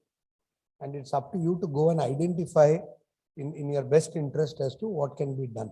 And many of them are actually funded programs also, which means that, for example, you are in a particular, let's take defense, for example, you are in a defense program that you would want to run, then, you can access anybody right from our IIT Chennai Madras campus to looking at DSC, IR and any of the others, DRDO, to have a lot of schemes which can be made available to you. So the fourth one is really a very sector specific dimension. The reason why I put it under supply chain efficiency is it has a direct impact on supply chain costs. So, otherwise your cost of development and your cost of ownership becomes very high for the product. So these are, I think, the broad levels where you want to think about the government interventions directly impacting organizations financially. Now, quite naturally, there are also non-financial areas where they are impacting us, right? Where they are talking about how they can enable supply chain efficiency. So the biggest reforms are obviously on road, rail, and air and sea, right? The four big pillars of logistics. So one of the big things that the government is working on is to really look at what can be done to optimize logistics costs in India, and which is where, we are obviously looking at road being the first area of network, given the fact that we only have so many ports, and therefore road network becomes one. Second is in rail. You would have read about a lot of reforms in the rail side, essentially increasing utilization, both passenger and freight. So that's the second one. And obviously safety being a big consideration. Then reliability and predictability of supply chain becomes pretty high. The third is, putting a lot of digital interventions into all these things. For example, if you want to get into any port now in any of the states, you'll actually know what is the load factor. I'm sure as you go forward, you'll get blockchain and other aspects where you can, before the ship comes, they can actually understand what is the berthing cost and whether to go to Ennore or to CHPT, etc. That's a slightly away, but I think they have a lot of interventions on the infrastructure part of the story. And that is indirectly impacting organizations. Your turnaround time today in the ports are much lower than what it was earlier. I think those are possibly the fourth dimension. The last one, very interesting, that's very specific to companies is, I wouldn't call it supply chain efficiency, but costs get down really on free trade agreements. I think you should be conscious of all the free trade agreements and the bilateral agreements that Government of India is now working with every country. So you have 4 or 5 on the table right now, right? You have one agreement which is with UAE, which is on. There is one with UK, which is being discussed. One with Australia, which is in the papers. And I think there is one more with the US, which is under discussion. So if you really look at it, there could be specific portfolio which might impact your individual organizations. And that is also, it may not impact everybody. But if there are specific products and specific organizations, it will get impacted. So these are the 5 big areas where supply chain is being impacted. Maybe 2 as a collateral impact, and the first 3, let's say, are major impact areas. So just thought we'll give you an overview of what is getting done in the marketplace and what as companies people should be aware of. Any questions, any thoughts? I don't know, Captain, whether I took more time than half an hour. But Yeah, thanks. Thanks, Mr. Shish. I think you can be seated, sir. We'll have the questions passed on to you. Okay. Right, ladies and gentlemen, you have some questions. You have a question slip. Please use the question slip, sir. That will be so that we can collate many questions. Yeah, I've already started receiving some questions. So, directed to Mr. Ishwaran, what steps have government taken to provide semiconductors locally and thereby reduce import dependency? Mr. Ekambaram wants to know. yeah, it's in the press, so I'm not privy to what the government is doing, but 2-3 things, right? I think in semiconductor that we're doing. So the semiconductor, you have 2 parts. One is obviously the part around design and development. That's one part. And the second is the entire manufacturing part of the story. So what you would have seen in the papers is that there is a lot of discussion that the organizations and the government are looking at by way of design-linked incentives, which essentially means that take advantage of India's engineering pool and ecosystem to really create design organizations around semiconductors. That's point number 1. The second one is also, you would have read in the papers that there are anchor companies which are coming into set up manufacturing. It may not be right from fab to the product, but at least at some stages of the product is where I think they're coming in. So I think one big drive for India is to really look at how can you be more resilient and more, self-sufficient on semiconductors. We don't have an ecosystem of semiconductors right now, other than for design organizations which are there in India. Therefore, what they are now trying to do is to accelerate design, and at the same time, invest in manufacturing. And you would have read that there are large organizations and groups which are trying to also come into semiconductor manufacturing. So I think that's broadly the direction. So they're obviously now coming up with the draft guidelines for incentivization, etc. I'm sure as the industry progresses, the guidelines will be far more clear. Great, sir. A couple of more questions that have come. One is that you talked about these 4 different types of channels for a supply chain. Dr. R. Arunachalam wants to know how waterways can be made more effective in supply chain management. Sorry, sir. How waterways can be made more effective? Waterways. I think, this entire, you would have heard about this Sagarmala project that is on now. And I think one of the things that, so 2 ways, right? I think they are looking at it. First one is really because interconnection becomes far more easier in India, many of the locations. That's point number 1.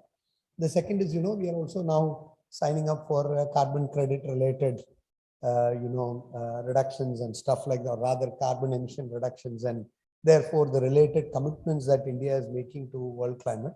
So to that extent, that is also an important part that they have by way of looking at waterways. So I think 2 parts they're looking at. I don't know whether you are aware, there is a lot of shipment now happening between Gujarat and Kerala through ships now. So there are people who are now doing break bulk there, which essentially means that they're taking bulk from ports of Gujarat and bringing it into Kerala. And I think Chennai has a bit, but not as much, because the distances anyway get far more. But between Gujarat and Kerala, there is a lot of shipment, especially in commodities like cement, etc., which are coming in. So already there are 2 parts. One is the inland waterway that they are looking at, which will predominantly be on the Sagarmala project. And the second one that they are looking at is also around, interconnecting the ports for inland transportation, which is already happening. Thank you, sir. Ms. Shalini, she's a faculty from Wales University. She wants to know which sector is mainly supported by these government schemes. Are there any specific advantages to any specific sectors? Yeah, obviously, so government has focus, right? If you can't do everything for everybody, it becomes very difficult. It becomes diluted. So I think, obviously pandemic also has an implication, I assume. But what government of India has done is, like what I said, there are 15 champion sectors in manufacturing, and I think there are about 12 in services, if I'm not wrong. So 12 plus 15 is about 27. So the focus of the government is really on these champion sectors. And the champion sectors would obviously take away a big part of the GDP. So in many ways, it would be related to ability to generate employment, because that's our biggest thing. Ability to attract investments, because that's the next way to generate the employment. And obviously, where India can create economies of scale and scope. So these are the 3 criterion that they are looking at. So there are about 15 champion sectors which become the driver.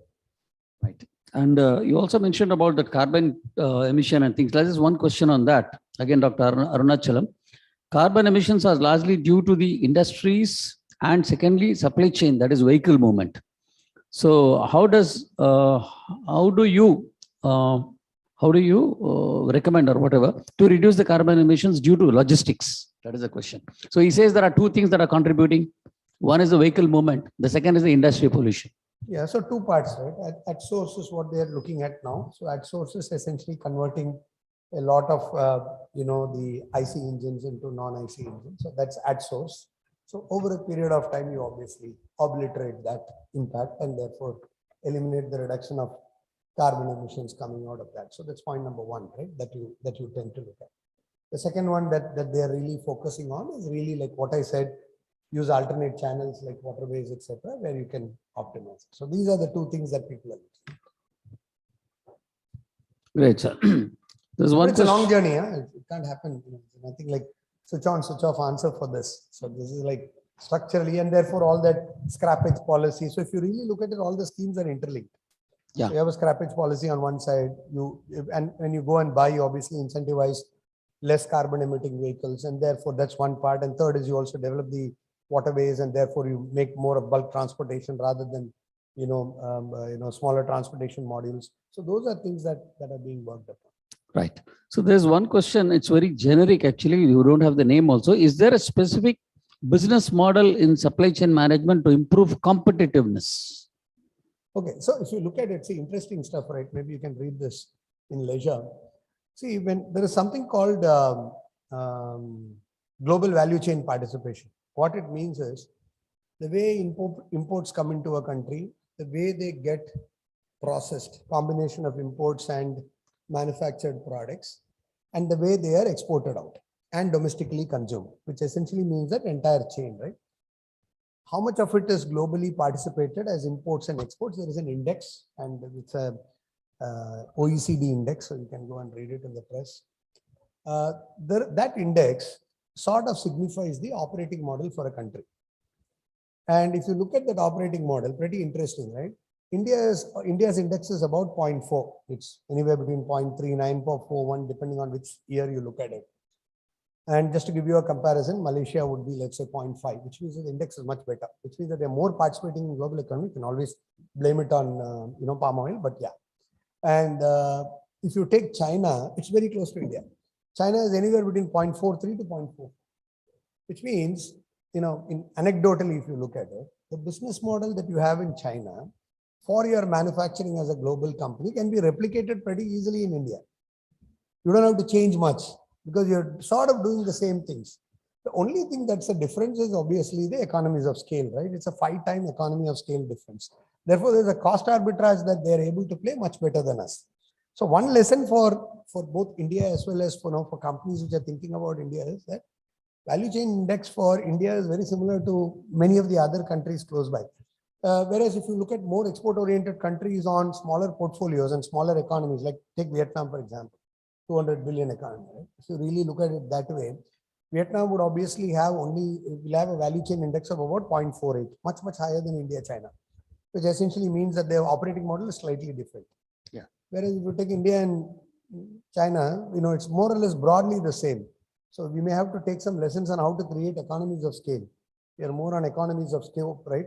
You want to do 100 shirts all in different colors, different embroideries, different prints. I think India is the place. You want to do one of many, China is the place for you. So you have to how to get from that 100 to 1 and do both together. That's where the trick of the trade lies.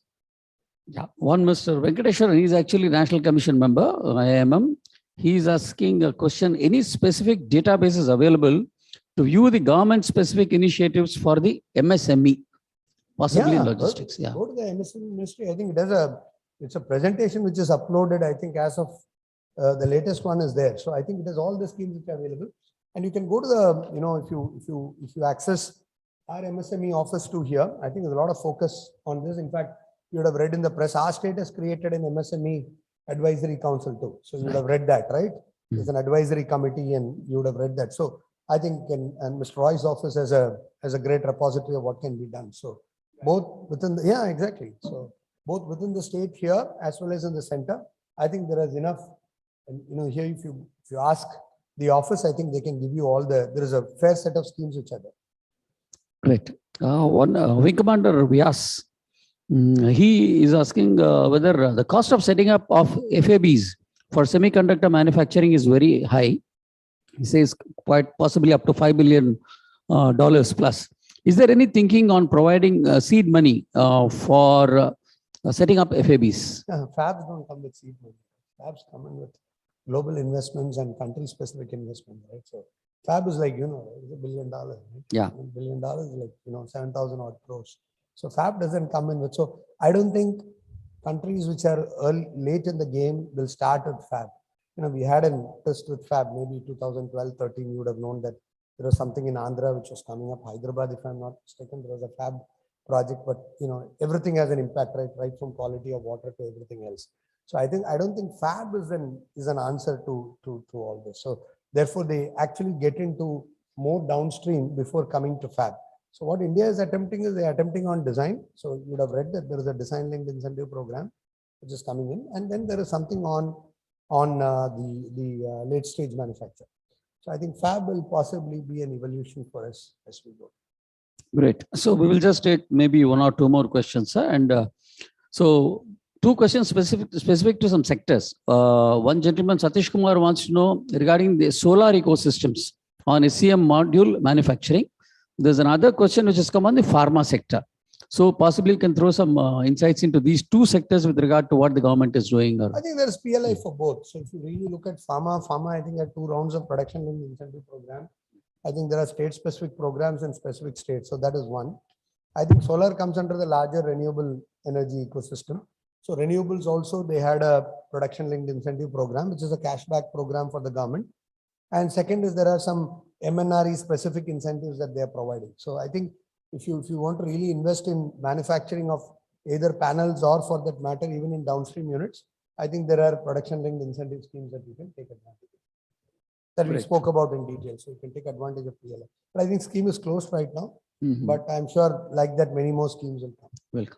So we'll take one more question right now, and the rest of them we can take up with the subsequent sessions as well. The last question for this session would be Forex affects supply chain cost. Why not a policy to be formed in trading local currency of trading partners instead of foreign currency? Mr. Murali, it's not in our hands, right? It depends, obviously, this question is beyond India, right? It depends on what your trade partner wants. So, I think that's really a question that we should look at. But good thing is, I think, you should know that in the pandemic, India's Forex reserves grew substantially, which is where you would find that we didn't have a significant, so two things, maybe last minute. One thing you would have noticed is that all what was done in the pandemic by the government of India, although they were rising prices, etc., which I think sometimes, not every time we complain. I think one of the things you would notice is inflation is pretty low, primarily because they have not given monetary incentives. They never gave an incentive which put money directly in our hands. Most of the incentives were all fiscal in nature. For example, take the MSME investment, it's more to shore up equity.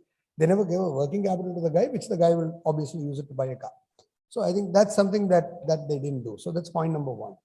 The second thing is, I think the Forex went up substantially. Therefore, what happened is you didn't have a big depreciation of the rupee. So at least it was stable. You can always argue that your exports would have been cheaper, etc., done better. But I think, stability also has an impact in terms of how the market outlook looks at, right? The analysts look at the ratings and all that. So those are two things that I wanted to say. And anyway, the third one, your question is outside the realms of what you and I can decide. Right? Aspiration should be that we can trade in dollars at full convertibility. Obviously, we don't have full convertibility. So that also impacts the business. Thank you, Mr. Ishwaran. I think you've taken the entire volley of questions from all dimensions. Thank you so much. May I now request the chairman of the session to make his concluding remarks before we go to the memento presentation.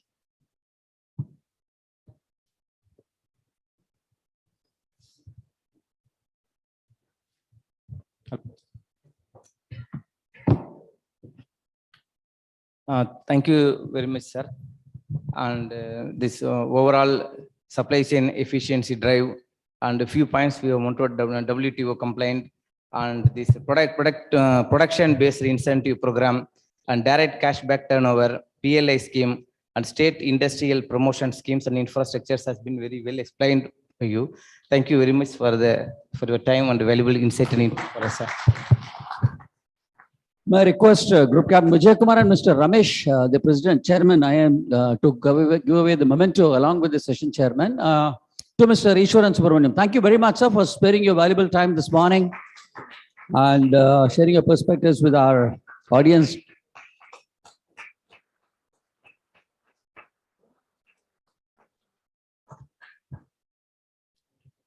May I request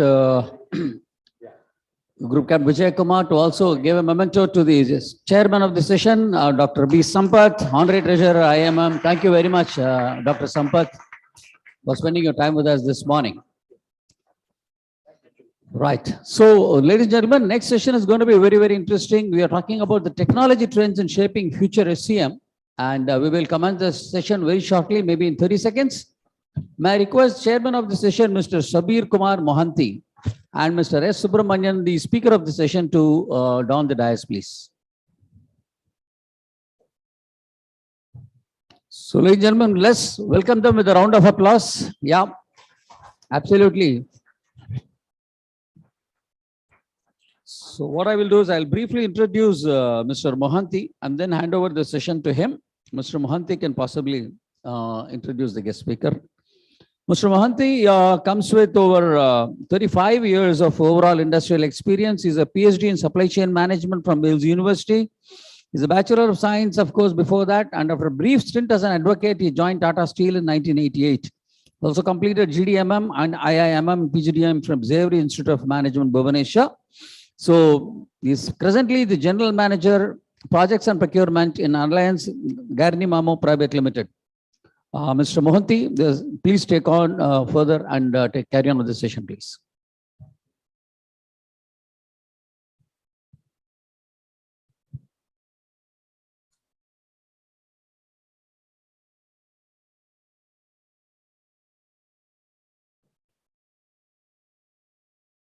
Thank you, Group Captain, sir.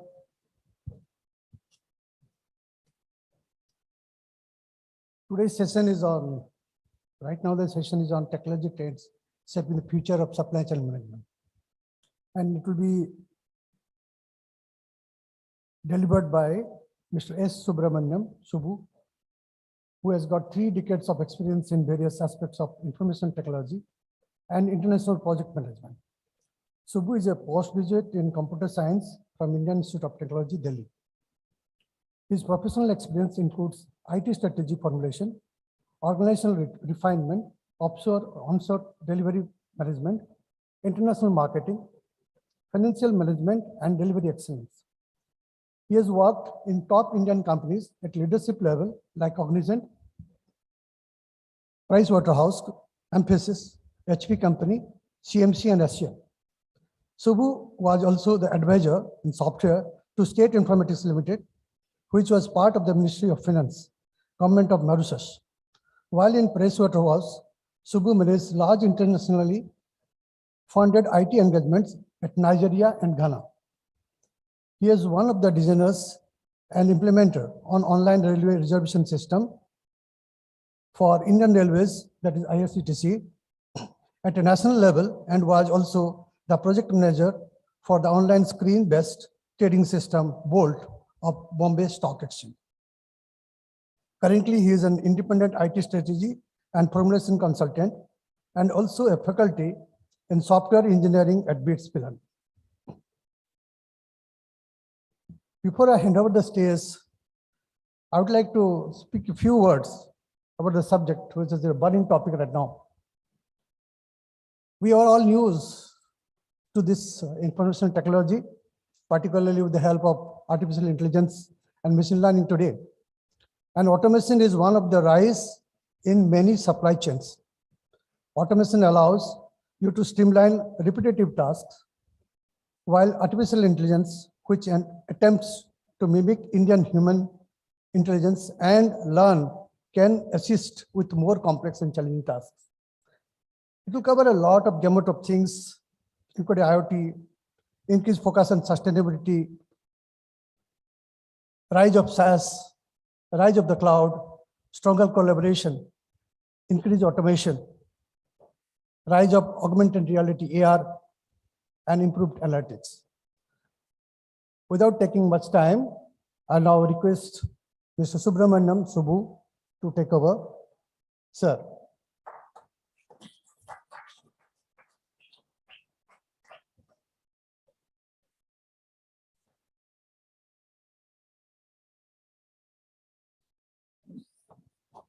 Thank you, Mohanty. Thank you. Before I start, let me just share this piece of data, which probably many of you would have seen it on a daily basis, but I still thought it's worth mentioning it today, is that India has recorded close to 6,800 new cases, which is the lowest in the last 558 days of COVID cases. I think that's a phenomenal success for us. And despite having an Omicron threat, but still we have achieved that, and we have achieved close to 1.28 billion vaccination as we speak today.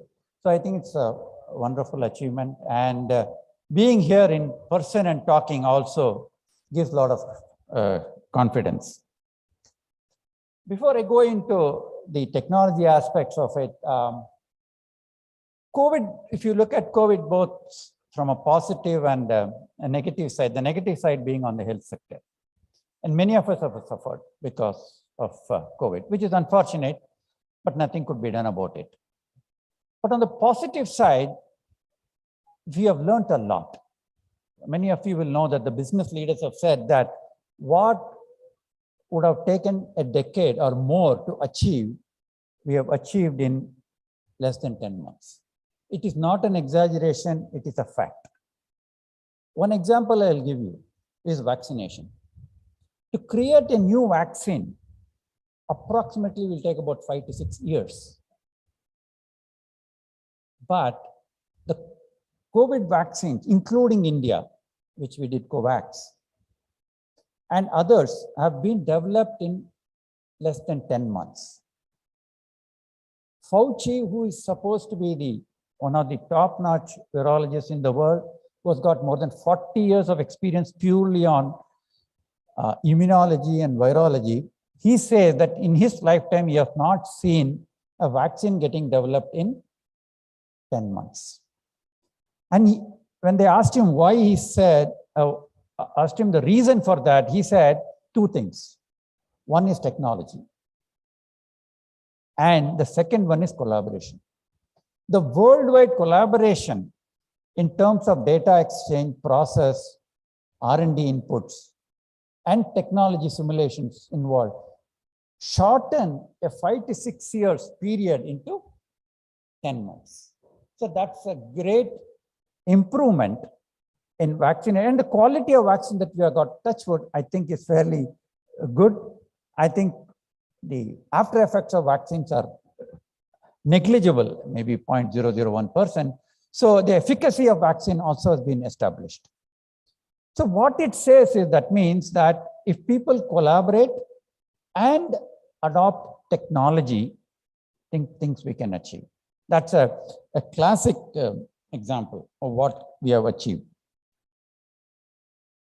Similarly, we have achieved a number of things in the last 10 months, particularly from an Indian context. If you take, you've done 1.2 billion doses of vaccination. As we speak, there are close to about 4 million people approximately in the healthcare sector, which includes frontline health workers, doctors and nurses and others put together, we have achieved. Nowhere in the world we are able to achieve. I think it's a phenomenal credit, again, goes to the supply chain efficiency and dedication that we have exhibited. So what I will do briefly is I will touch upon some of the technological aspects that drives supply chain. So probably I'll just set some context on the technology side and take some 4 use cases. There are a number of successful use cases, but I will just take 4 for paucity of time, where technology has played a stellar role in improving productivity and efficiency in supply chain.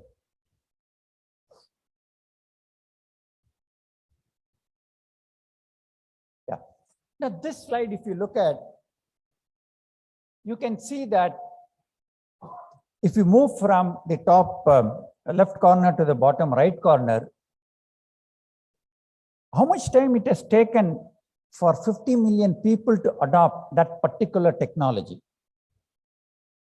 What it drives is that as we move along in the time horizon, time scale rather, adopting new technology has become much, much faster for us.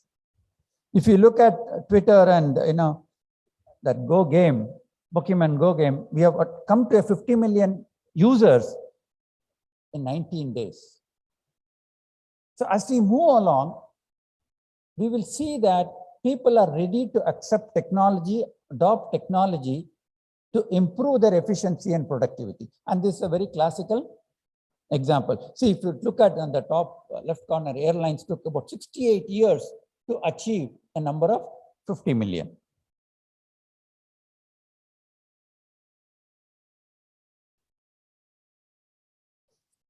Just to give an idea where we are in terms of an e-commerce, because it has got a direct impact on supply chain, we are going tremendously fast. The rate of growth of e-commerce in India is pretty strong. One more thing that we need to appreciate is that, what is that called? In the US, right? You have this shopping thing happens on the end of November and early December, right? Thanksgiving holidays. It used to be very specific to US, right?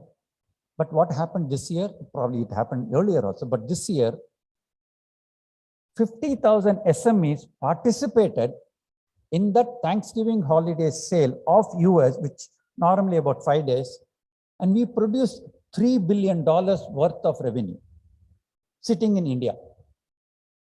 Of course, we should help Amazon because they provided the platform, right? So we sold $3 billion worth of goods on the Amazon platform purely for Thanksgiving holidays in the US. So that's the power of platform. There are arguments saying whether a platform provider is holding you to ransom. Maybe yes.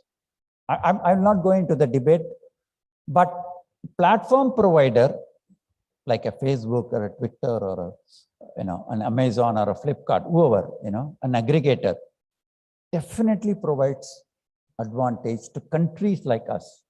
Can an MSME have got that reach to sell their products sitting in somewhere in, say, Tirunelveli or in Dharavi to a guy in US or Europe?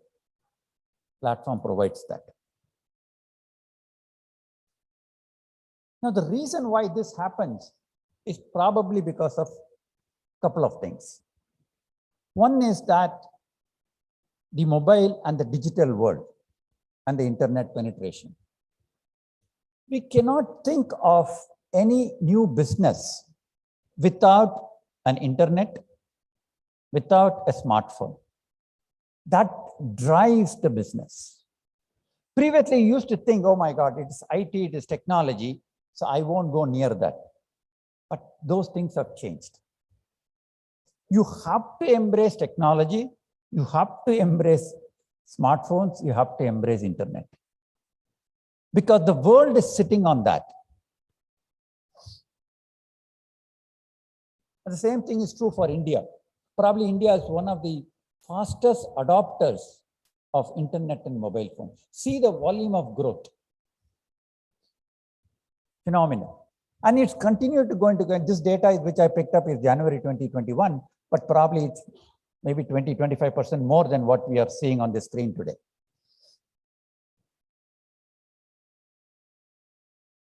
Similarly, on the internet use, India probably is the second country in the world to have the lowest data rate next to Israel. Our data volume rate, mobile data and internet data rate is much cheaper than Europe and US. So we can say that data is the new oil of economy. And India is really spearheading that. So, the cost of data, if you look at it, Europe and US, probably they are 4 to 5 times more expensive than India. It's very interesting data. What happens in a minute on the internet? This much of data is getting produced on the internet on a minute-by-minute basis. There are two schools of thought. Okay, is it useful to me? Is it so much of data is being produced? Is it relevant to me? The way you look at it makes the difference, right? There are people who use social media, let's just for example, I will take Facebook, in a very meaningful way, and there are people who use it for other purposes. But if I'm able to use the data which is available on the internet on a meaningful way, that really helps me a lot. You will see there are a lot of companies having a website, in addition to website, having a social media presence. You know the reason why they have it? Based on the comments that they post on the social media on their products and services, they're able to reshape their go-to-market model. there are a number of intelligent tools available which will be able to read unstructured data and get meaning out of it and go back to the corporate world and say, this is what the users are saying about you. And that shapes your future direction and go to market model. I will skip this slide. Now, if you look at the digital transformation, probably many of them referred in their talks, right? You need to look at digitization in two aspects. One is just digitization means I am capturing a data on a digital format. That's good. Nothing wrong with that. Absolutely great. But when I combine that with workflow, that becomes a different ball game altogether. Right? That means the digitization is good because I'm getting an electronic footprint of data, but I'm not stopping with that. I am now pushing a workflow or decision-making process on top of the digital network. For example, I'm just giving, if you want to get a SIM card today, KYC, right? It happens in about 15 to 20 minutes without a single page of paper being moved anywhere. So it has got to digitization. That means it takes a photograph of you, it takes your Aadhaar card, but there is a process flow behind that for approval and everything that happens. So similarly, if you look at all of that in any industry or any business or any manufacturing plant or any process, both in services and manufacturing, this digitization is a great boon and improving productivity. Another thing, there is a word called IoT I will talk about. There is something called edge. The definition of edge means having a computing power at your end. That means your smartphone is able to intelligently do something. So that means the computing power has come to your mobile phone. And now the internet and others, the digitization process uses that power, which everyone has got in their hand for improving their processes, improving productivity, right? So this is the traditional supply chain model. There won't be any change in this. This will continue like this. This model will continue, right? So you have your suppliers on the left side and you have your end customers on the right side. This will not change. Now, what will change in this one is this entire supply chain, right from the left to the right. If I automate, if I digitize, how my supply chain will look like.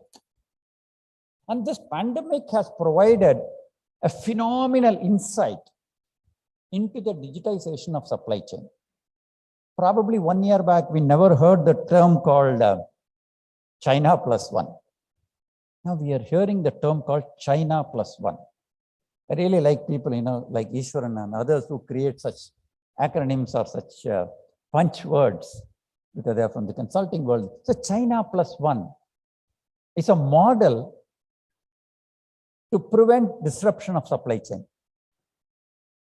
Because there was heavy reliance on China, on the supply chain, but because of COVID, now hopefully in maybe 2 to 3 years time, I'm fairly certain that India will definitely get into that slot, probably next to China, in world manufacturing, minimizing the risk by China plus one strategy.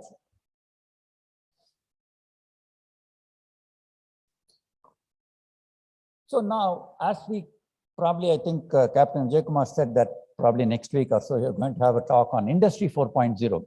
And that is linked with Supply Chain 4.0. If you look at this chart, what it says basically, from that physical chart which I showed you before, and this one, the entire left to right and in between processes are all digitized,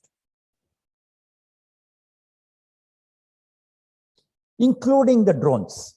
To be honest with you, we thought that drones may take some more time to come, but I think government of Telangana has already started using drones for vaccination purposes. And probably many of you will be aware that government of India has relaxed the drone regulations, and they have opened up a lot of schools and certification process for drone pilots in India. So my gut feeling is services around drone technology, in my view, will grow substantially, or I might even say exponentially in India in the next 3 to 4 years. Manufacturing drones is not very expensive, but services around drones, which is purely software driven, where we have a strong presence. So different applications of drone in supply chain, probably we will see India spearheading, which will be probably taken by the other parts of the world. What is the advantage that comes on platform delivery? This is again, I think, done by, I don't know, maybe Pricewaterhouse some time back. But this is based on pure data over a period of time. When you remove the middleman and deliver goods and services directly on a platform, see the cost advantage that you get. The intermediaries definitely consume, or I will say, bring in, maybe sometimes people might say they bring in efficiency, but there is an overhead associated with every intermediary who's sitting between the supplier and the end consumer. He has to survive. You have to, make something affordable to him. He has to have some profits, and those overheads gets added to the cost, which you and I pay, right? We are trying our level best in this process of removing intermediaries, but given our background as a nation, we are facing some resistance. It is a cultural change, a mindset change that is being thought about in India to remove these intermediaries. One good example probably you think is the farm laws. Hopefully, I wish and pray that comes in a different form very soon, right? So the efficiency that we need to bring in because of this. GST, if you look at GST, not from a financial standpoint, I will feel it is a mindset change that is being brought about in the people. There are people who say, my grandfather, my father have not paid taxes. I've been running the shop, our SME sector, they have not paid taxes. They were actually evading tax. The son says, why should I pay tax? Unfortunately, our formal economy probably will be in the range of 18 to 20%. The rest is informal. Now, GST is bringing the informal sector slowly to the formal sector. And to be honest with you, a fair amount of success has been achieved. There are still some lot of leakages which probably the government will fix. So this is the efficiency that you get. So what I'm going to now do a little bit about the technology aspects of, these are 4 or 5 use cases that I will talk about. One of the important aspects on supply chain is track and trace. Today, you know that when you book an Ola cab or Uber cab, you know where that car is waiting and what direction is taking and coming to you. The same thing is happening for all these supply chain products, including the supplier are able to track and trace their products where it is being held. So this track and trace visibility across the supply chain is a phenomenal improvement, not only from business to consumer, which is called B2C, but B2B also. Previously, some people used to do factory visits, warehouse visits to know where the inventory is, but those days have gone. Sitting at my home, I'm able to view my business to business. Like Bharati was here, probably every week or twice a month, he will go to to China. But he says he has not traveled for the last 1.5 years. But the TVS group is still doing business with a higher efficiency and productivity. Why? Because he's able to do that sitting from home, the trace and track. And that is the edge technology. That means his laptop, which is at his home, is able to provide that visibility to him because there are enough amount of intelligence and software sits on his laptop, which is connected to the global network. That is called an edge technology.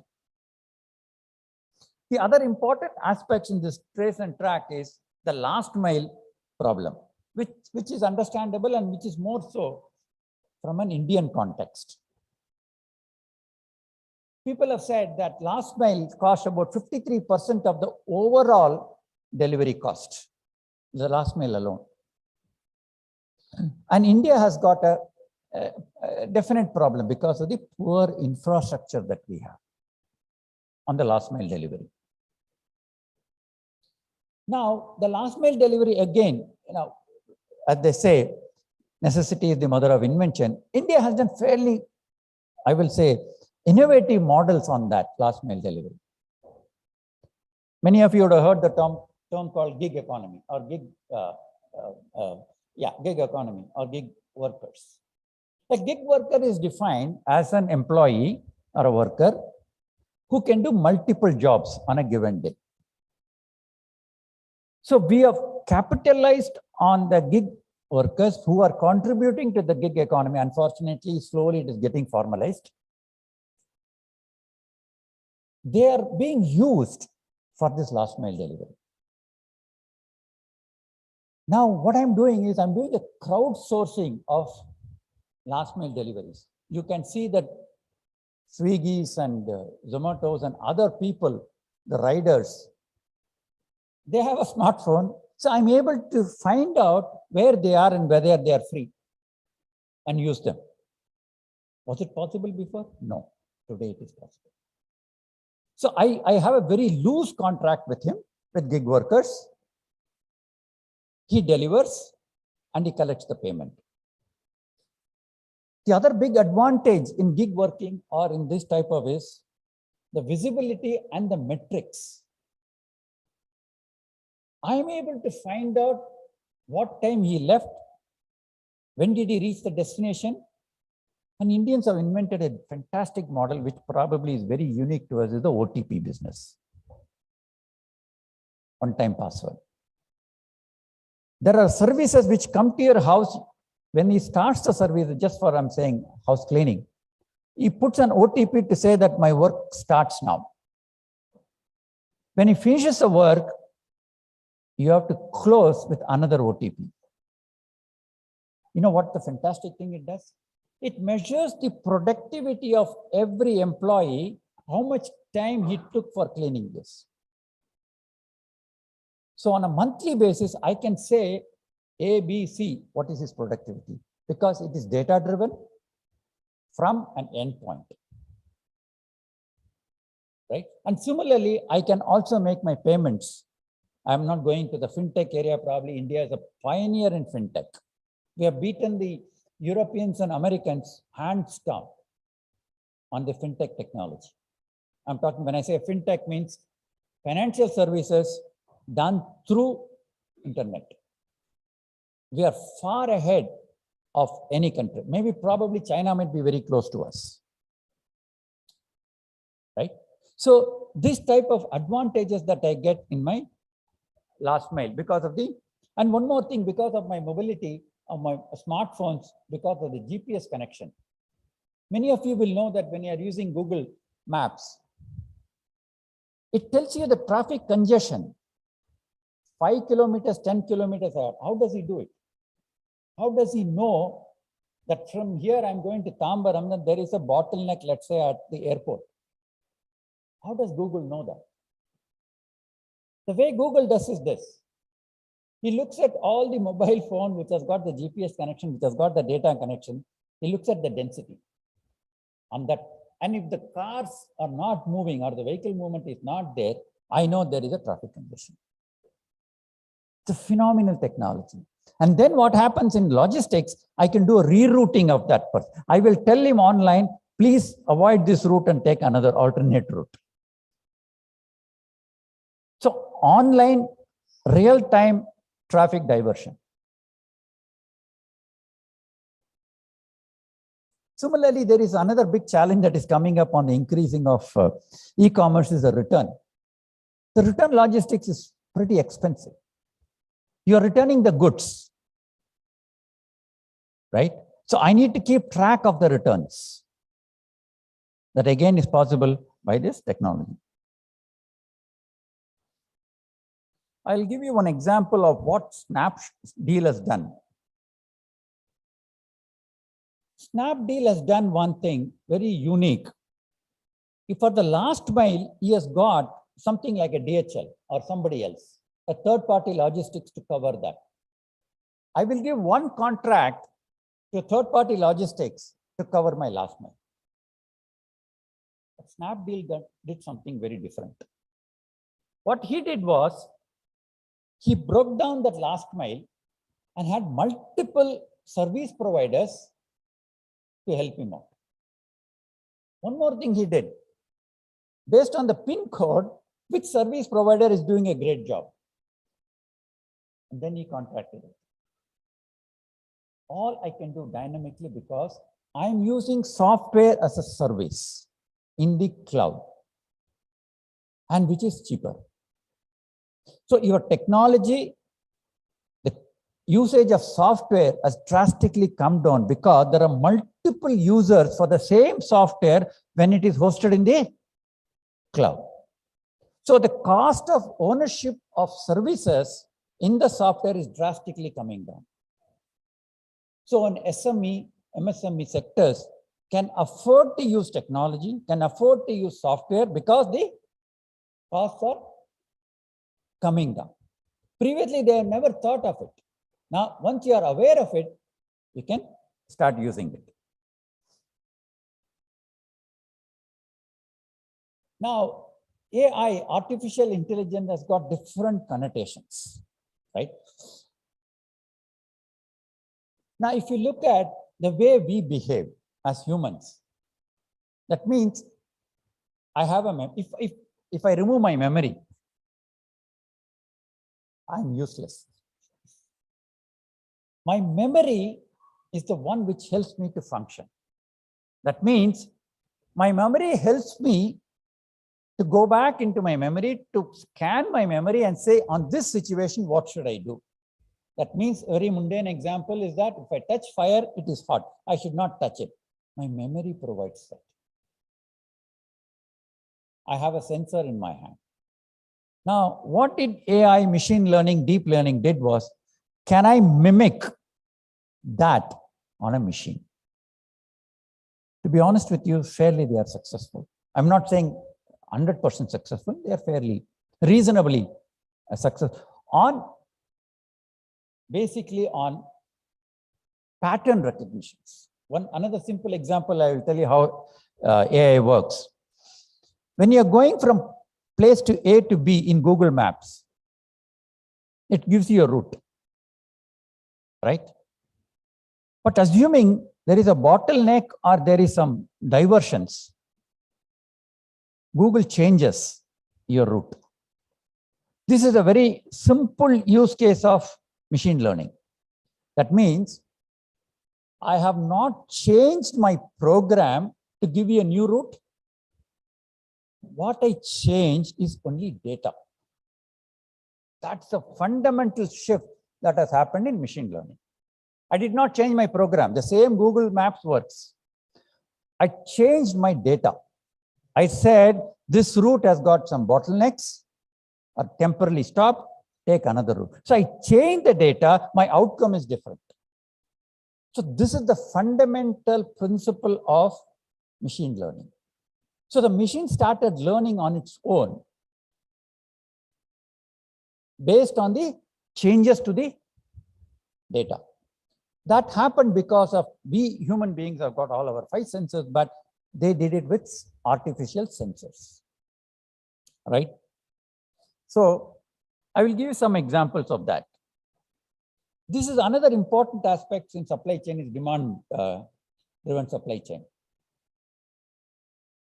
Can I, based on a demand, which I will be in a predictive mode, can I change my supply chain? I have not got orders yet, but I might get the orders today or later tomorrow. Can I change my supply chain? How do I do it? Based on my past previous records. That is called data analytics. A human being is very difficult to do. But I don't know, many of you might have seen in the railway reservation, when you are in waiting list, it gives you a probability when you can get confirmed, right?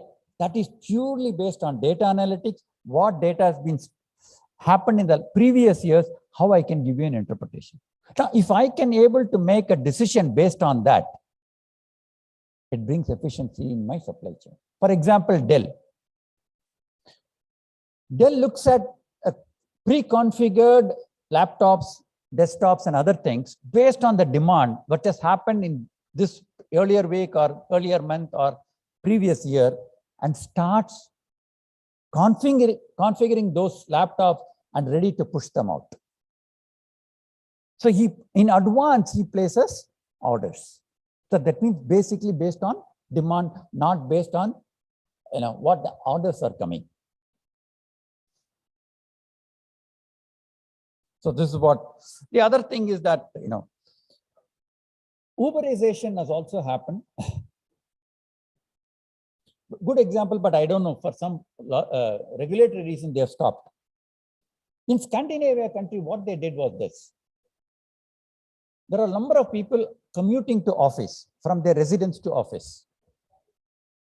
So it was done by DHL only. What they did was they know your route.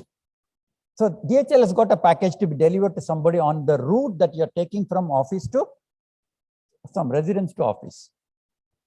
Can you drop that package en route to the office? So that means the courier service has been done as an Uberization process. I am on my way to the office, but on the way, can I drop to a drop point or to a residence? They tried it, it worked. You have to bid for, and the incentives given were maybe some coupons and some like that. But the Scandinavian country authorities said that, you are expanding a business model on the Uberization process, and there are regulations and security aspects. So probably they have temporarily halted. But the thought process that went into is phenomenal.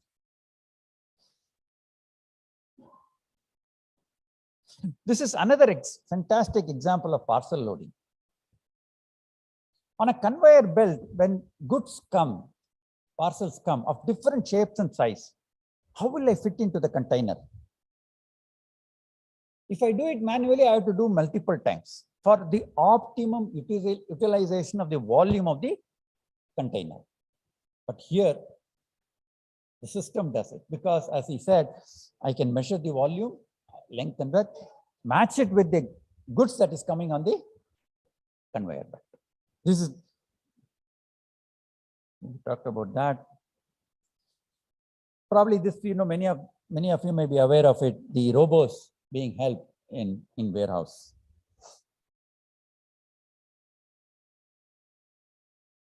Now, we did make a mention about the RFID.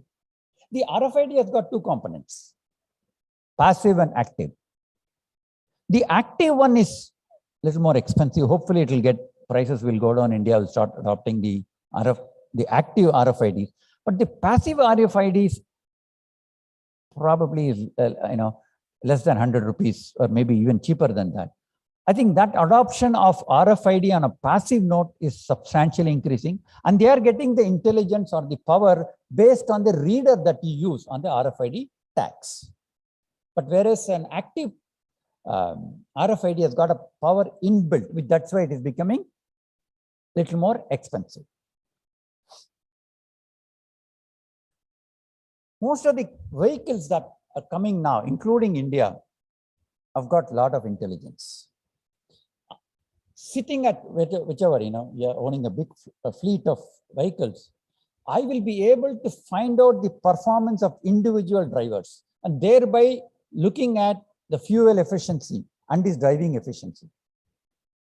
Once I go to an employee with data, not subjective data, but an objective data, it's very difficult for him to counter.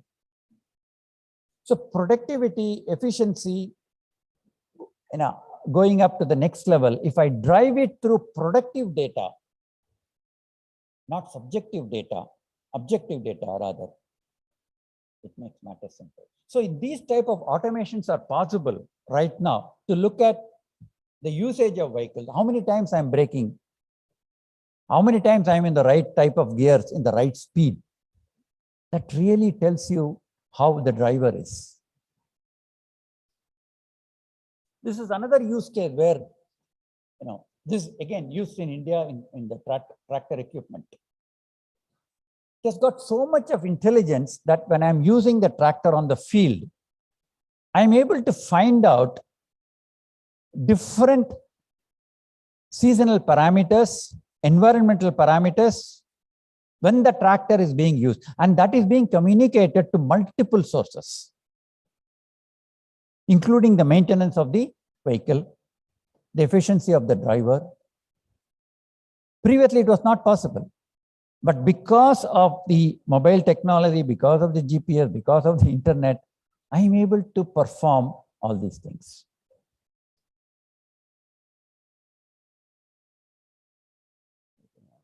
Running short of time, I'll skip this. I think I will go to blockchain. The blockchain is an important concept. Don't worry about the details of blockchain. It may be too technical, forget about that. But basically, if you look at blockchain, what I have given as a definition is there. It's a simple ledger. But the key success factor of blockchain is that the data cannot be manipulated and changed. The other advantage is I can use blockchain even if I've already automated my systems. Blockchain will sit on top of my automated process already. So I don't have to change my IT infrastructure for it. That's the key thing that people have to understand. I will give you two case studies. Now, this one is on a beef supply chain, right? Here, RFID is very important. So individual items of beef, when it's packed in multiple kinds, wherever it is, I have an RFID tag. And this comes on under the blockchain concept.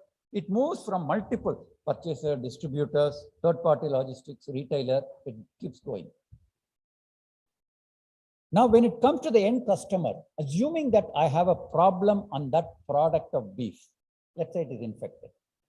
Today, if I don't use blockchain, I will not be able to find out who brought in, what is the source, whether when I transported on the third-party logistics, whether the temperature was maintained, I cannot find out. But if I use blockchain, I can find out all of that because there is a permanent electronic record which cannot be fudged. The most important part is that it cannot be fudged. You cannot change it. If you change it, I know who has changed it also. So I can catch it. So it gives you a fantastic electronic trail for integrity and safety. That's a great advantage. Similarly, Walmart did this project for mango slices. Same technology they used, and see this. It went from 16 farms, 3 brokers, 2 packaging lines, 2 warehouses, and finally it came down to the Walmart stores. So they were able to track in minutes, in hours, instead of 6 days. So this is a great technology, blockchain. And I'm pretty sure that in future, India will adopt, but I know there are a number of projects which are in the pipeline, which are in pilot stage in India. I know in Tamil Nadu also, there are some pilot projects being executed on blockchain. Internet of Things is another important aspect where we talked about the AI. Basically, it is connecting sensors with the internet.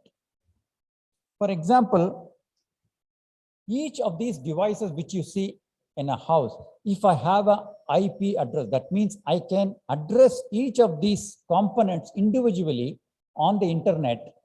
I'll be able to control it.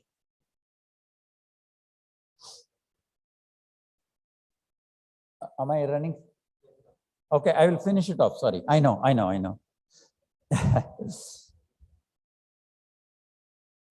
Okay, maybe I'll skip, I'll come. So if I look at it, probably in IoT also it's being used in many of the logistic supply chains. So if I modify my definition of supply chain, alert, smart and wise and acceptable ways, we can see tremendous amount of productivity improvement and ease of operation for all the stakeholders in supply chain. Okay, I'll stop here. And if you have any questions or if you want of time, I'll drop it because the other person is waiting. Yeah. I know. That's I know.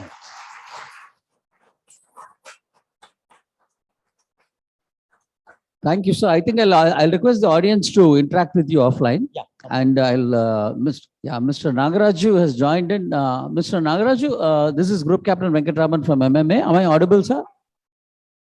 Yes, you are audible. May I request you to switch on your video just for us to check? Yeah, great, sir. Yes. So we will just conclude this session and then we will invite you to join the next session. We're just concluding it. So, may I request Mr. Mohanty to conclude this session with his final closing remarks so that we can proceed with the next session.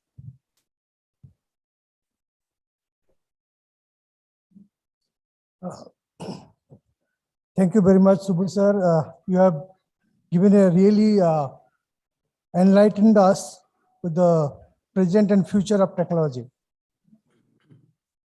We started with COVID vaccine and how it helped our life during the COVID, and we ended with smart living. So during this period, you give a gamut of things, what is happening and what is going to happen. On behalf of IMM, on behalf of MMA, I would like to give you a lot of thanks, and I will request all the gathering, August gathering, to give a big big up thanks. Thank you very much, sir. Thank you, Mr. Mohanty. May I request Mr. Ramesh to join Group Captain Vijay Kumar in giving away the memento to the guest speaker. Thank you so much, Mr. Subramanian, not only for the session, but also for, structuring the entire seminar and being a backbone for this entire seminar as such. Thank you. Ladies and gentlemen, he deserves a round of applause. He's worked hard for this seminar, Mr. Subramanian. And may I also request Mr. Mohanty to accept a small memento from our end. I know there has been a shortage of time, otherwise Mr. Mohanty's perspectives also would have been. So audience can interact with them after the session as well. Right. That brings us to the close of session 2. And we are into session 3 now. We have once again a very, very interesting session. This is on customer experience strategies to improve business outcomes. So I'll request chairman of the session, Mr. R. Balakrishnan, to come on to the dais as we welcome Mr. KB Nagaraju, who has already joined us online today. Thank you so much, sir. So Mr. Nagaraju is the Chief Customer Experience Officer of Big Basket. I will briefly introduce Mr. Balakrishnan and hand over the session to him. So Mr. Balakrishnan Ramaswamy is a mechanical engineer graduate from PSG College, and thereafter is done as a Masters of Science by Research in Supply Chain Management from IIT Madras. He is having 18 years of experience in various operations functions, and currently is the Senior Manager Operations Planning, Siemens Gamesa Renewable Power Private Limited. Thank you so much, Mr. Balakrishnan, for accepting to chair this session. Presenting Mr. Balakrishnan, please. Thank you, sir. Good afternoon, ladies and gentlemen. Welcome, everyone. Thank you for joining us this session. My name is Balakrishnan, working in Siemens Gamesa, a leading manufacturer of wind turbine generators. So I am the chairperson for this session. which will have 30 to 40 minutes presentation followed by question answer session. Yeah, as you can see in the schedule sheet, you have, this is the last session. In this session, we are presenting customer experience strategies to improve business outcome by Mr. KP Nagaraju. It's my pleasure to welcome our presenter, Mr. KP Nagaraju. He is also known as KBN. He has 40 years of rich supply chain management experience in high-tech, automotive, logistics, and e-commerce sectors. He is basically a mechanical engineer, graduated from College of Engineering, India, and also an alumnus of IIM Calcutta. Our speaker, KBN, is presently working in Big Basket as Chief Customer Experience Officer, handling delivery operations and customer service. As we all know, Big Basket is the largest e-commerce company in grocery space with presence in 10 metro cities and 50 other cities with over 30,000 employees and handling more than 6 million orders per month. In Big Basket, customer support function is handled out of 4 call centers, 2 in Bangalore and 1 each in Pune and Hyderabad. Currently, he is front-ending SEM unification project with the Tata Group companies. Mr. KBN, in his long career, he held various senior management positions in various companies, namely TVS Logistics Services India Private Limited as its COO, Lenovo India as its VP Supply Chain, TB Shankar India as Director Logistics, and prior to that, he had a long innings with Hewlett Packard India as its Logistics Head India Operations. As our speaker is being a veteran in supply chain and logistics domains, no wonder he is a regular speaker in supply chain and logistics e-commerce related seminars and conferences in India and abroad. He is a regular guest speaker in management institutes in Bangalore. He also taught supply chain management at Amrita School of Business and at India German Chamber of Commerce, Bangalore. It's not over yet, as we pursue. Mr. KBN is a linguist. Apart from English, he is fluent in Telugu, Hindi, Tamil, Kannada, and German languages. He is learning Sanskrit these days. He is an avid reader of latest management thought and Advaita philosophy. His main hobbies are gardening and singing are his main hobbies. Please join me in welcoming Mr. KP Nagaraju with a big round of applause. We look forward to an interesting session, sir. Thank you. Thank you. Can I share the screen now? Yes, sir. You can do that. Is my screen visible? Yes, it's visible. Yeah. Okay. Thank you very much. So good afternoon, everyone, and namaskaram. Very happy to be part of this IIM seminar. Always I like to be in a direct seminar, talking to all the people directly. But unfortunately, current times being what they are, I have to do it in a virtual way. So let us see how best I can do this. So important thing to know when on a topic like this is we should understand the importance of customer experience. If you look at it, this is a survey which is done by one of the largest auditing firms in the world, Deloitte, I think, and they clearly showed that customer experience is very important for loyalty. And customers actually are more power today than earlier because of the current times of digital transformation. Customers switch brands due to poor experience. And finally, they are also willing to pay for better experience, right? So therefore, for the success of any company, customer experience is extremely critical. When we say success, and once again, the topic is business outcomes, right? What are the business outcomes? Most important outcome is, first of all, the company has to survive, then growth, profitability, right? These are in bold, I've written. Those are the most important things. And of course, a company has to have a good business outcome in terms of an impact on social environment and being a responsible citizen as well. Now, I'm going to talk today basically on e-commerce as a background, how e-commerce customer experience is very critical.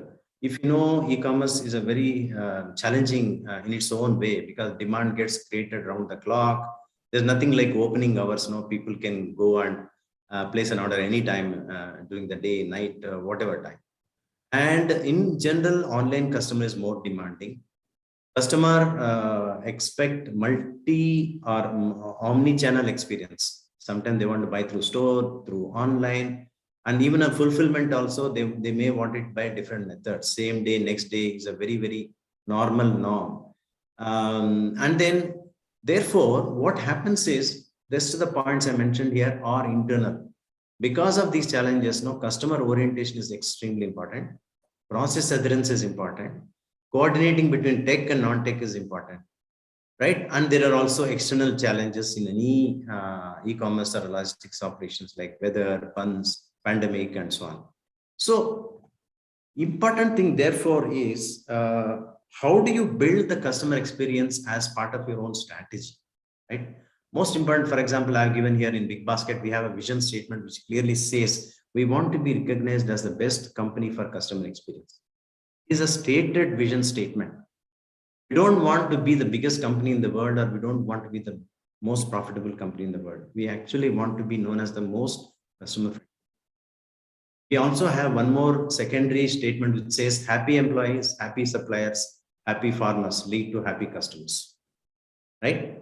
And we also have a very important stated value system which says maniacal focus on customers, right?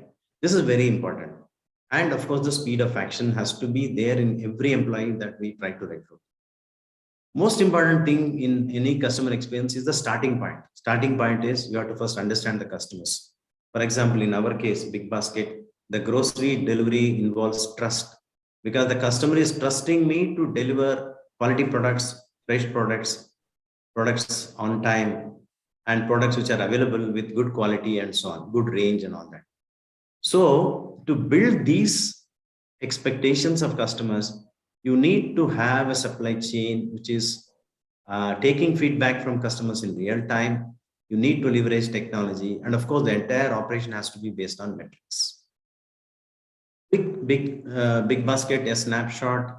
Normally, I don't want to show this, but then since the topic is business outcome versus customer experience, let's see how to connect these two here. Big Basket has been a very successful company in about, 10 years. I mean, actually speaking, 8 years, because first 2-3 years were more like, starting point, and we were mostly in Bangalore, etc. But in the 8 years, we have grown to 60 cities. We have 30,000 employees, 6 million orders.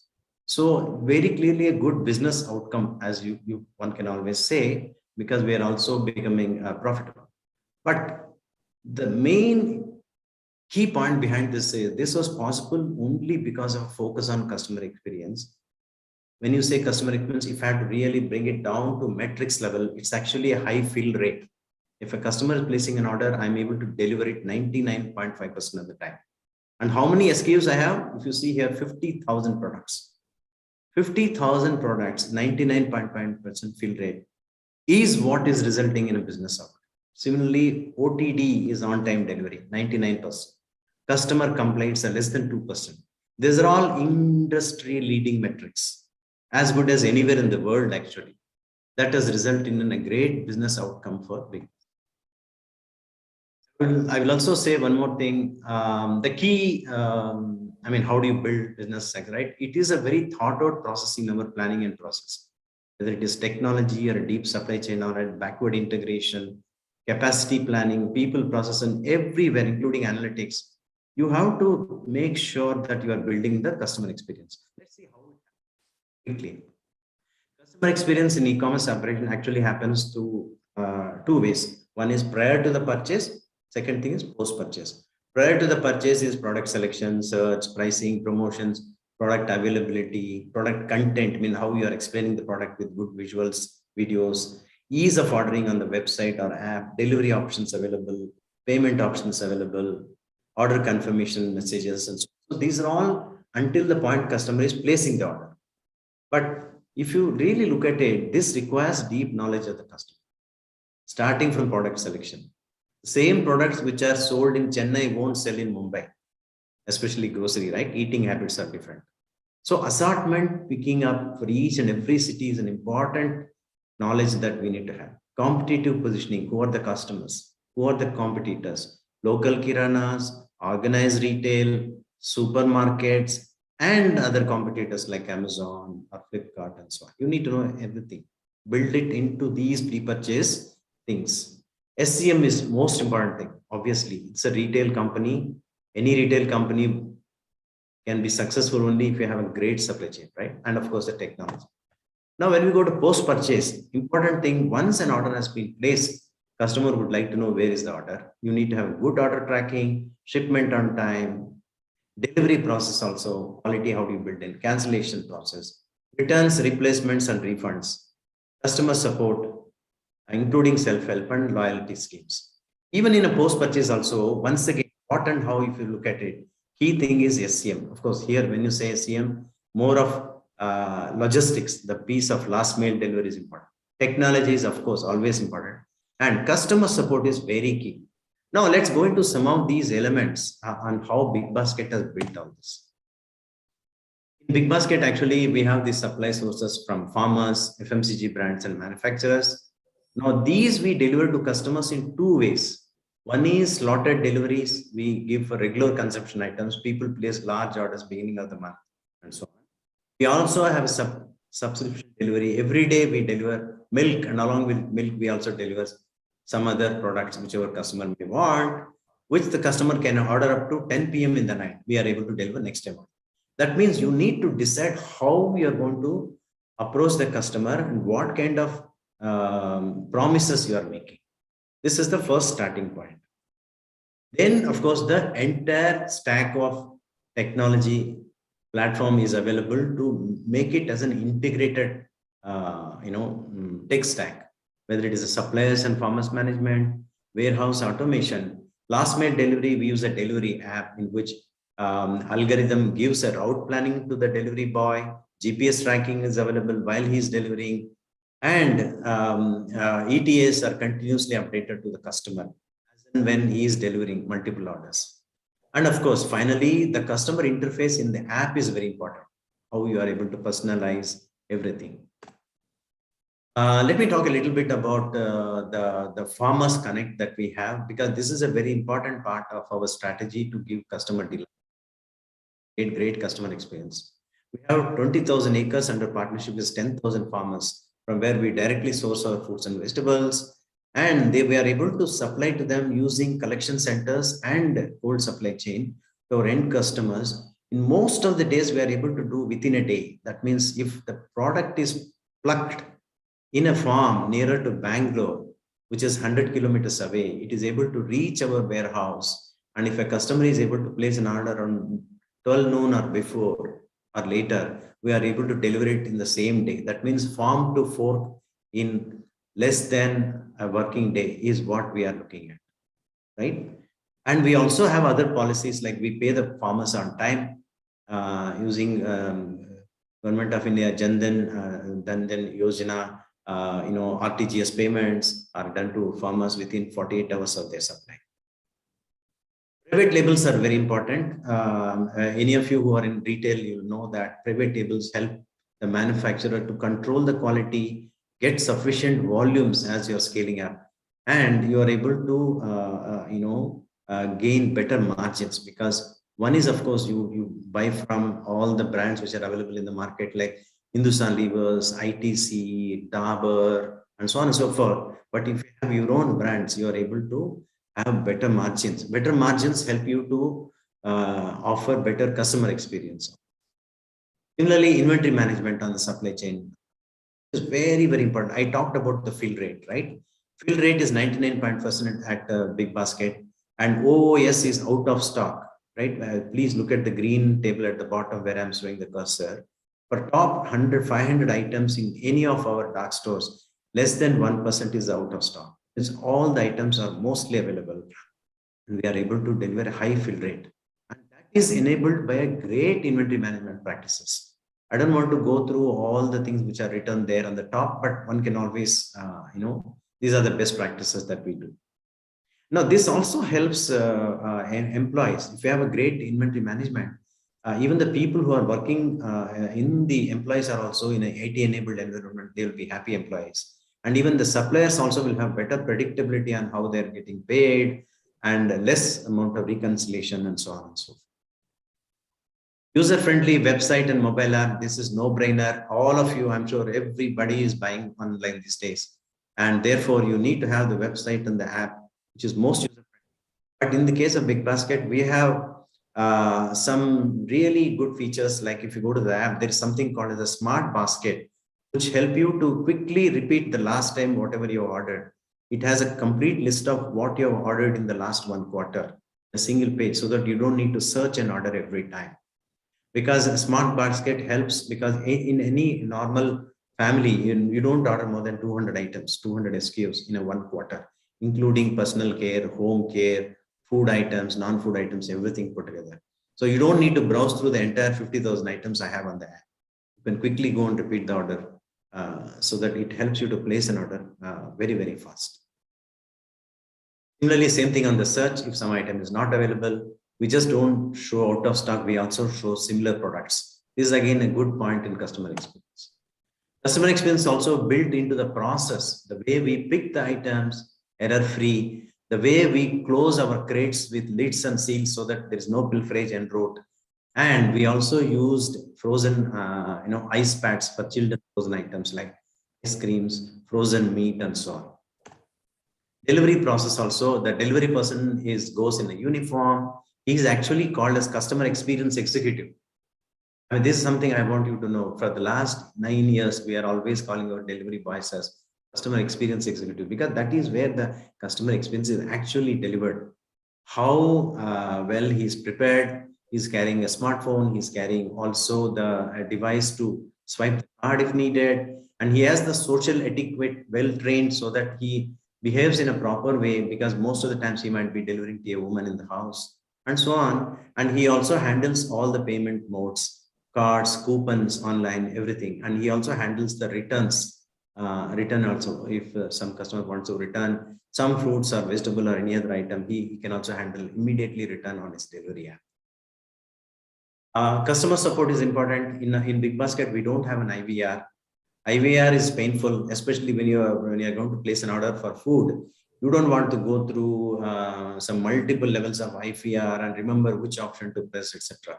So in Big Basket, if you call our customer support center, your call is answered within 10 seconds, 95% of the times. There is no IVR.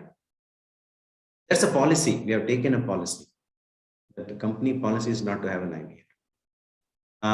Then, of course, the customer support agent is also well enabled by a proper knowledge management system. Escalation handling is available to him. Customer complaints are always fed back to the entire backend so that they do an RCA, root cause analysis on every complaint, and they keep on fixing any item, any issues. And to improve the customer experience, we have a loyalty program whereby customers get certain better priority slots, exclusive prices, and free delivery for less than 600 rupees order. As normal customers, free delivery is only above 1,000. Here it is for more than just about 600 also they get. We also, during the pandemic, we have created these machines, which are like a vending machines with very, very, extremely key important items like, onions, potatoes, tomatoes, eggs, breads, etc. And we put these in these trucks, as you can see at the bottom left, and we actually deliver to customers in large apartment complex across the country. The customers really loved it, because this is where, since the customers are unable to come out during the pandemic, when the COVID was at the peak and the lockdowns, they could not come out. So we went to them and then gave this, these machines where they can easily, fulfill their daily needs faster. And during the pandemic, we also experienced tremendous amount of surge in our orders, where our site almost went down, but we didn't cancel the orders. We immediately jumped into it, fixed the traffic, and we upgraded our system so that we are always in touch with our customers. We provided visibility to the customers on what is when they can place our orders. We have also introduced contactless deliveries and so on and so forth. We introduced special slots for our quarantined customers, disabled people, and also senior citizens. Finally, we did some marketing initiatives to ensure that customers are understood that we are doing our best, on showing them how many customers we are delivering, and special lines also, communication lines. Still, if some customer is unable. And we also during COVID reduced our assortment to essential product, because that is what the government also told us, focus only on essential products, and community and apartment deliveries, and new safety policies were introduced. And so much so that Big Basket was rated as the best in the COVID times by, retail. I'll stop at this and take your questions. I hope I have given a flavor of what is meant by customer experience and how do we build it into the various processes, various preparations, various planning, and the various supply chain elements, at least within a Big Basket. Many of these principles are generic. It doesn't matter whether you're selling grocery or something else, but the fundamental principles of supply chain, understanding customers, and then building them into the delivery process, building them into your planning, making sure the assortment is right. These are all principles which are agnostic. I mean, it doesn't matter whether it is grocery, they're applicable, equally applicable elsewhere. Okay, I think with this, I will take a pause and I'm very happy to take any questions. Thank you, sir. Thank you so much. The audience really appreciates the perspectives that you have shared, sir. I request you to close this presentation so that we can look you up on the screen here. Yeah, sure. 1 second. Stop share. Yes. Yeah, that's great. Thank you, sir. Thank you. So there are a few questions that have come, sir, in the 10 minutes that are available. Let's see how many we can take, sir. First question is one, Mr. Arun. We also have just like to inform the audience that we have over 600 people watching this program on various social media platforms of MMA right now.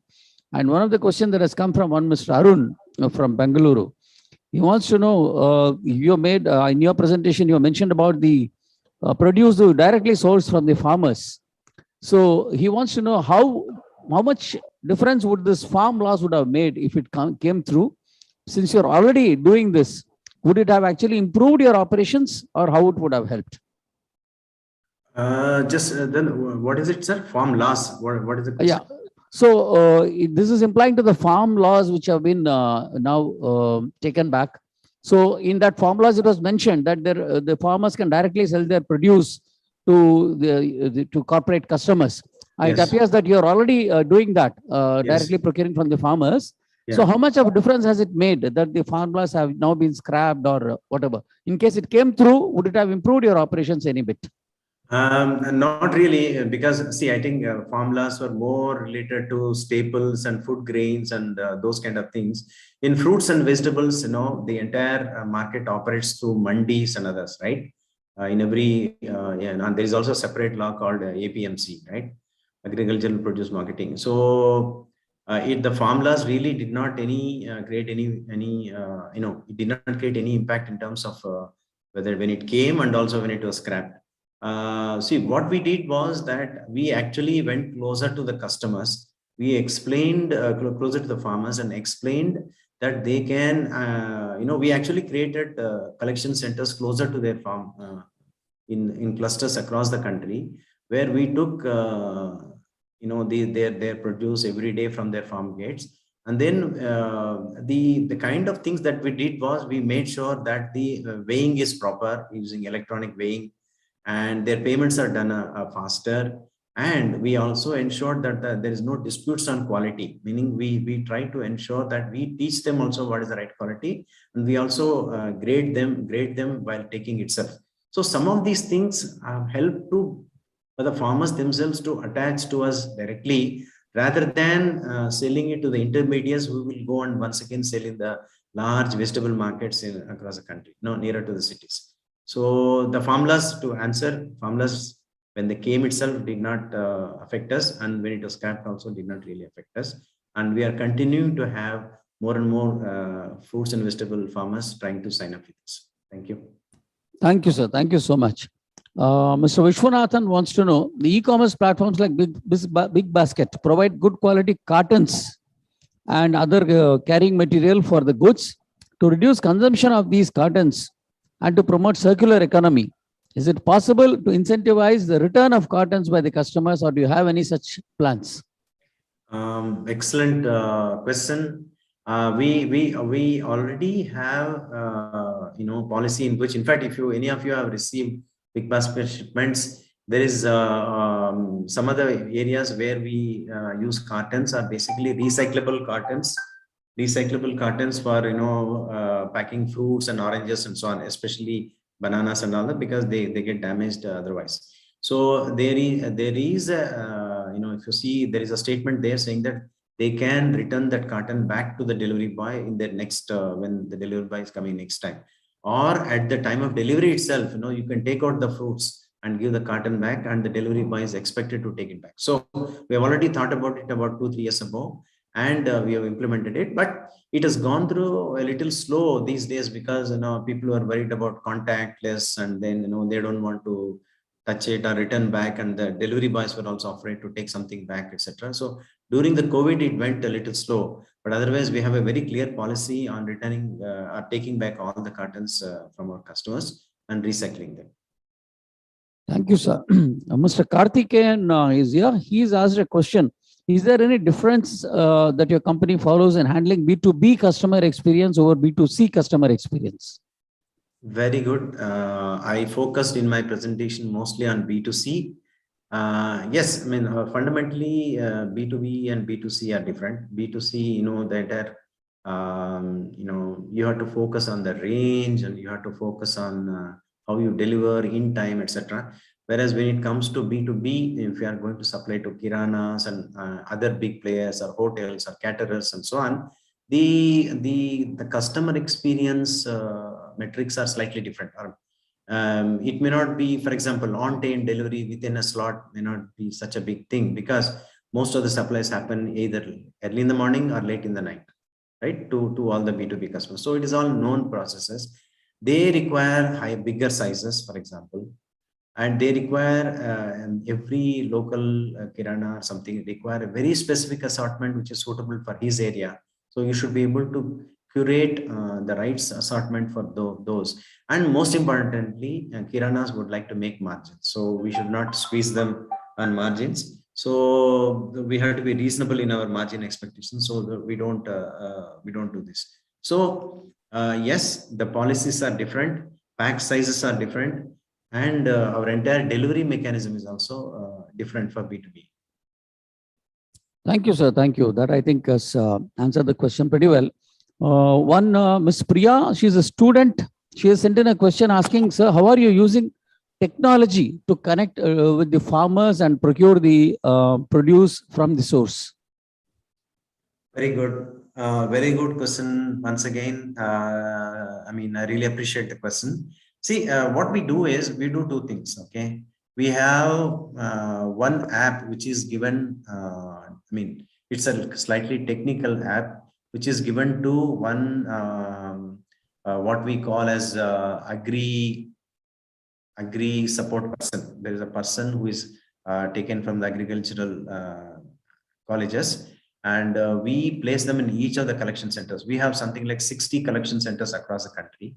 That person is there. He knows what are the things which are produced there, what is needed, etc. He also keeps track of the amount of produce each and what kind of vegetables and other things each farmer is growing.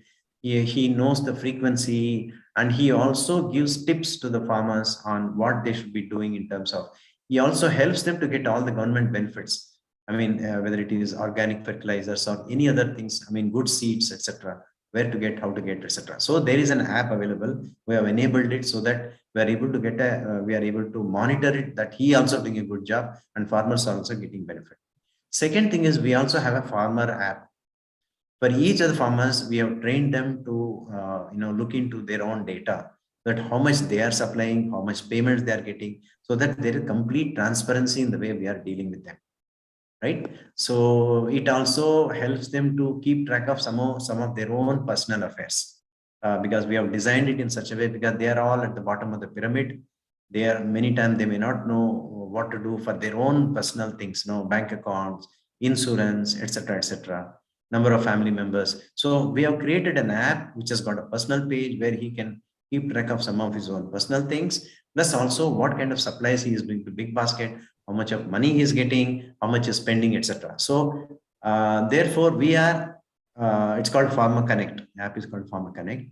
Therefore, there are two apps, just to summarize. One for the person who is running the collection center and one for the farmers, each of whom are encouraged to use a smartphone and download this app and keep track of their own supplies to us. Yep. Thank you, sir. We just have time for maybe one or two more questions. There's one question from Mr. Rajendran. Says, sir, your company deals with a lot of vegetables and perishable items like vegetables and fruits.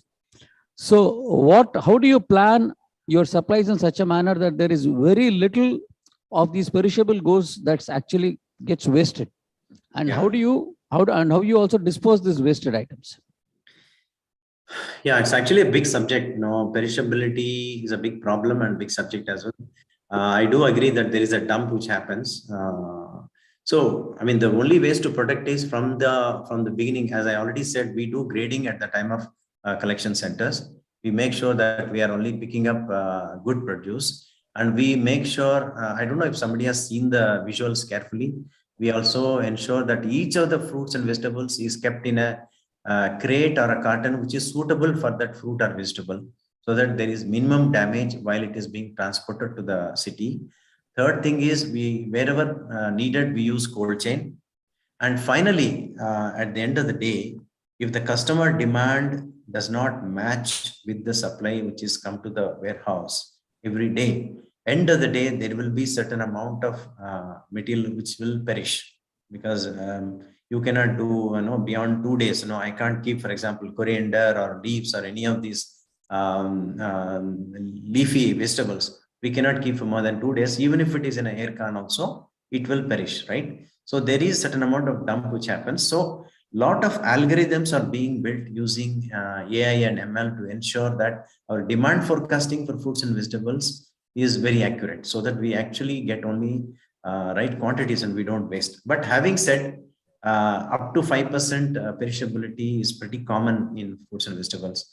And to answer you, what do we do with this? Yes, there are multiple ways. If you know the industry, you will know. There is sometimes you can further grade them into B grades or C grades, and then you can find ways to dispose of them off in some other markets. Second thing is, in each of our large fruits and vegetables in each of the country, we have tie-up with nearby places where we just donate at the end of the day. Whatever we believe that we cannot we cannot supply to paying customers, we at least donate to the nearby orphanages and schools and so on. Yeah. Thank you, sir. That was very assuring. And another question is that since Big Basket already deals with vegetables, fruits, and even groceries, pharma being a huge market, does your company have any plans to foray into the pharma sector as well in delivery of pharmacological goods? I don't know how it is connected with customer experience and business outcome, but I will still answer it. It is more like a strategy and somebody trying to find out what our company is planning to do, etc. Let me take a shot at it. See, it is like this. See, now Big Basket is part of Tata Group. Many of you may know from the news. Tata Group also recently acquired another company called 1mg, right? 1mg Pharma. So Big Basket has now a sister company, which is 1mg.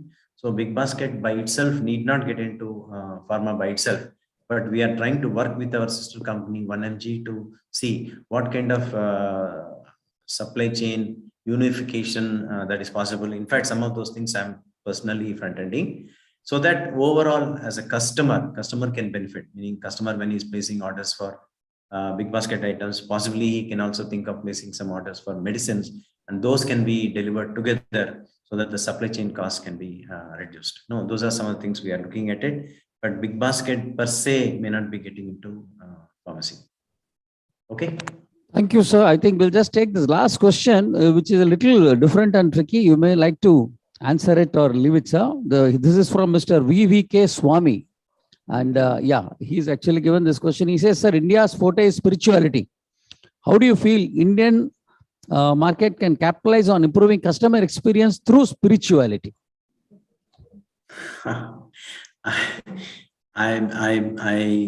I really do not know. Honestly, I think I won't take a shot at it. I am a spiritual person, no doubt, and I am a student of Advaita philosophy.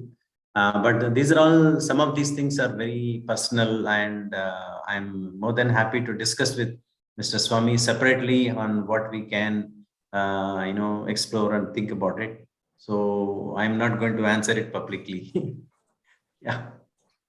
I think you answered it pretty well, sir. But now I think we have almost come to the end of this session. I will request Mr. Balakrishnan to make his concluding remarks before we formally close the seminar.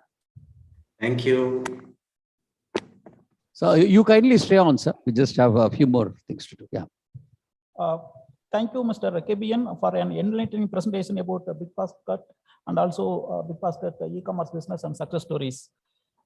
Thank you, everyone, and we appreciate you being here with us. Thanks again for joining us today. Thank you, Mr. Balakrishnan. May I request the president, may I request Chairman IIM and Group Captain Vijay Kumar to honor the distinguished speakers, Mohan. Yes, Mr. Nagaraju, we would have loved to have you here with us and present your memento today, but unfortunately the distance prevents us from doing that. However, we, on your behalf today, take pride in presenting 200 face masks to the needy.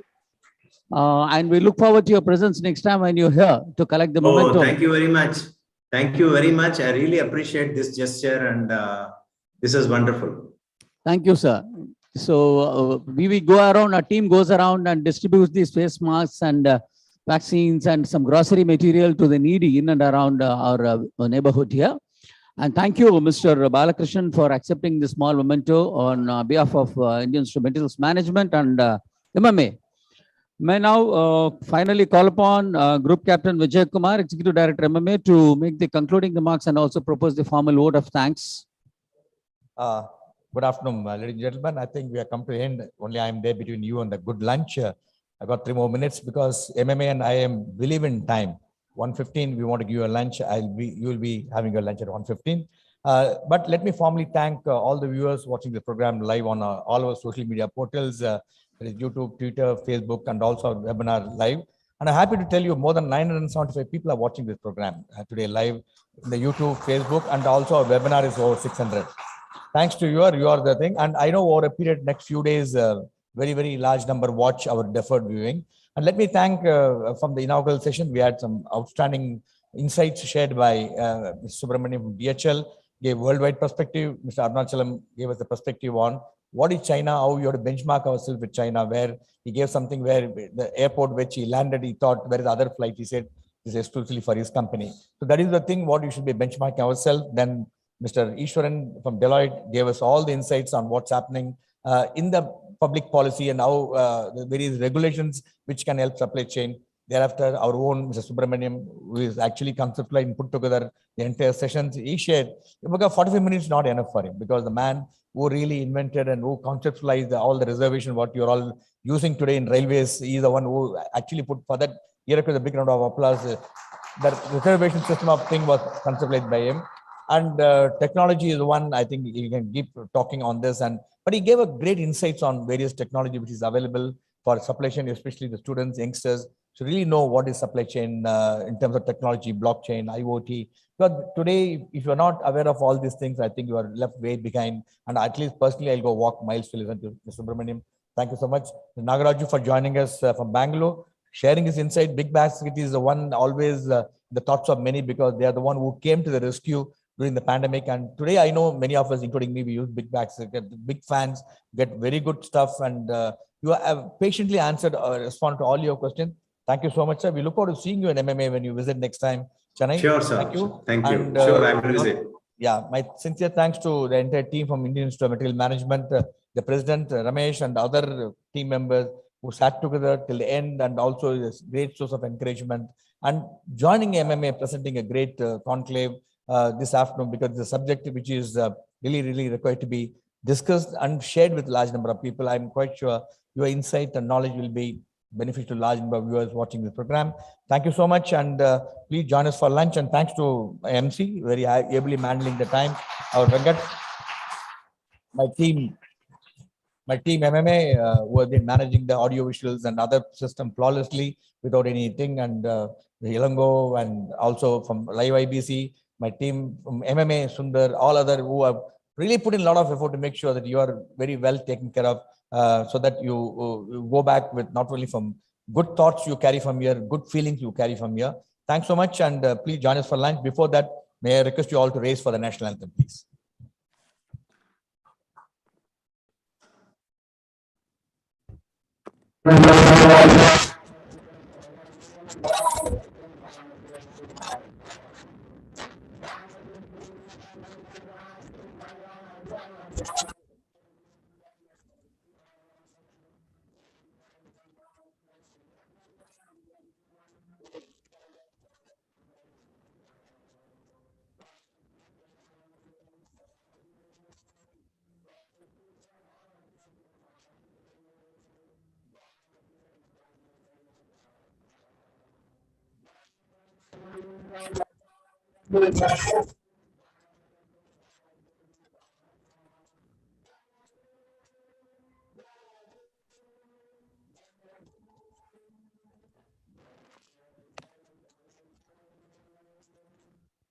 Thank you, ladies and gentlemen. Join us for lunch and keep learning, keep attending MMA events and IIM events. Thank you so much. Bye-bye.